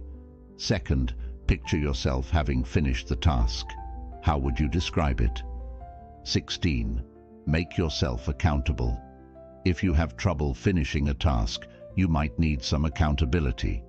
When I know I'm going to put it off, I like to text a friend and tell him I will finish it by a certain date.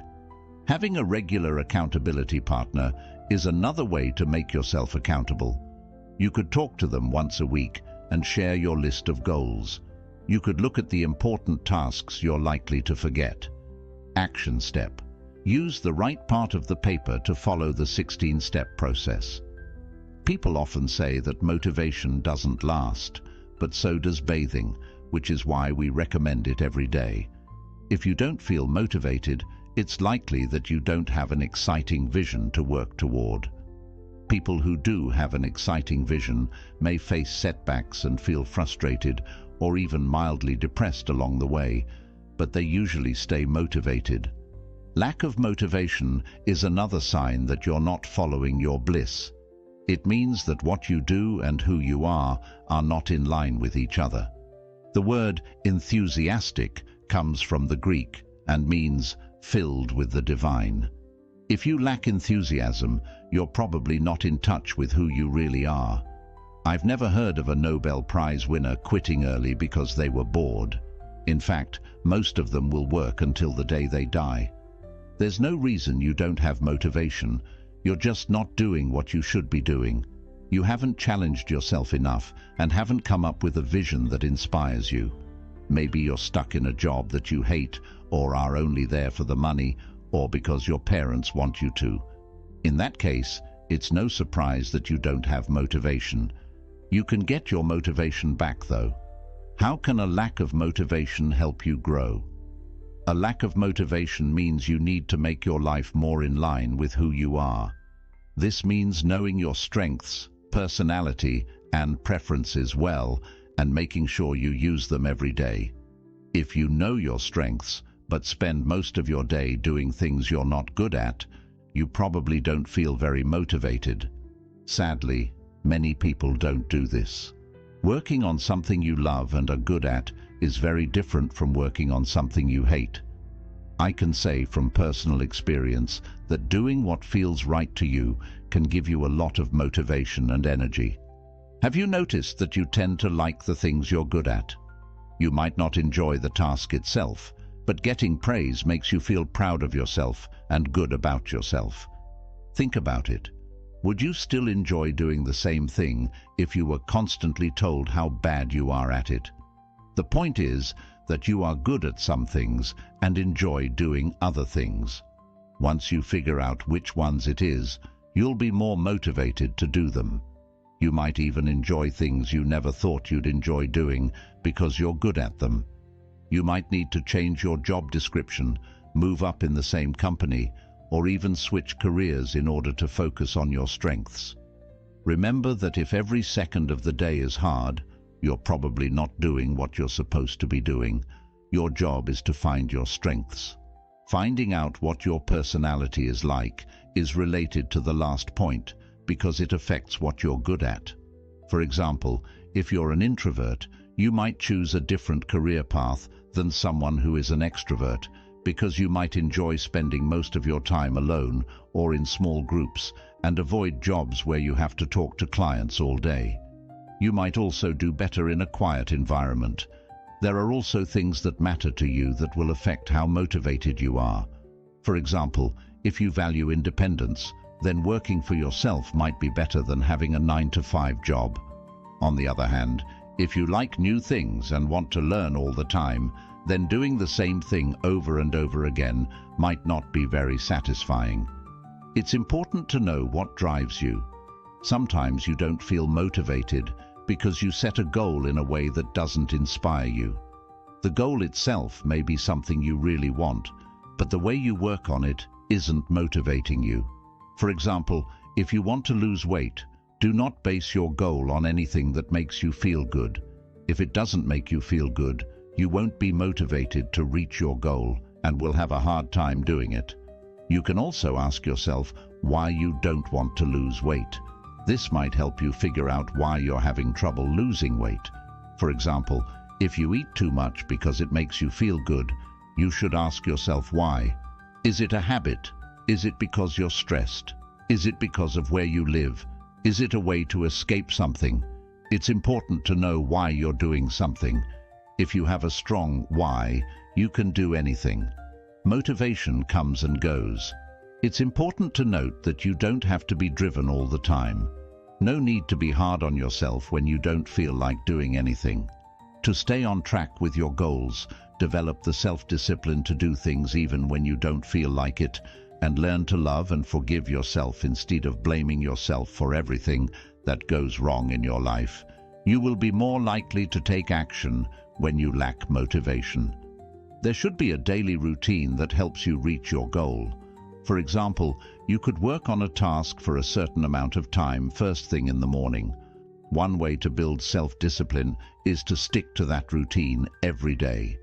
Another way is to set small goals every day and consistently reach them.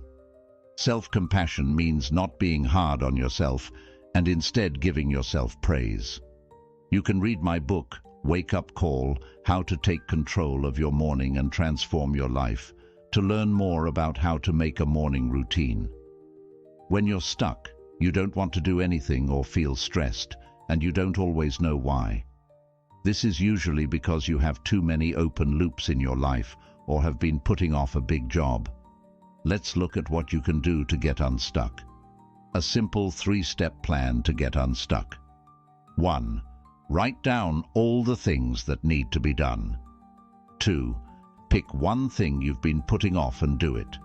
Most of the time, you have one specific thing you've been putting off for a while. It doesn't have to be a hard thing.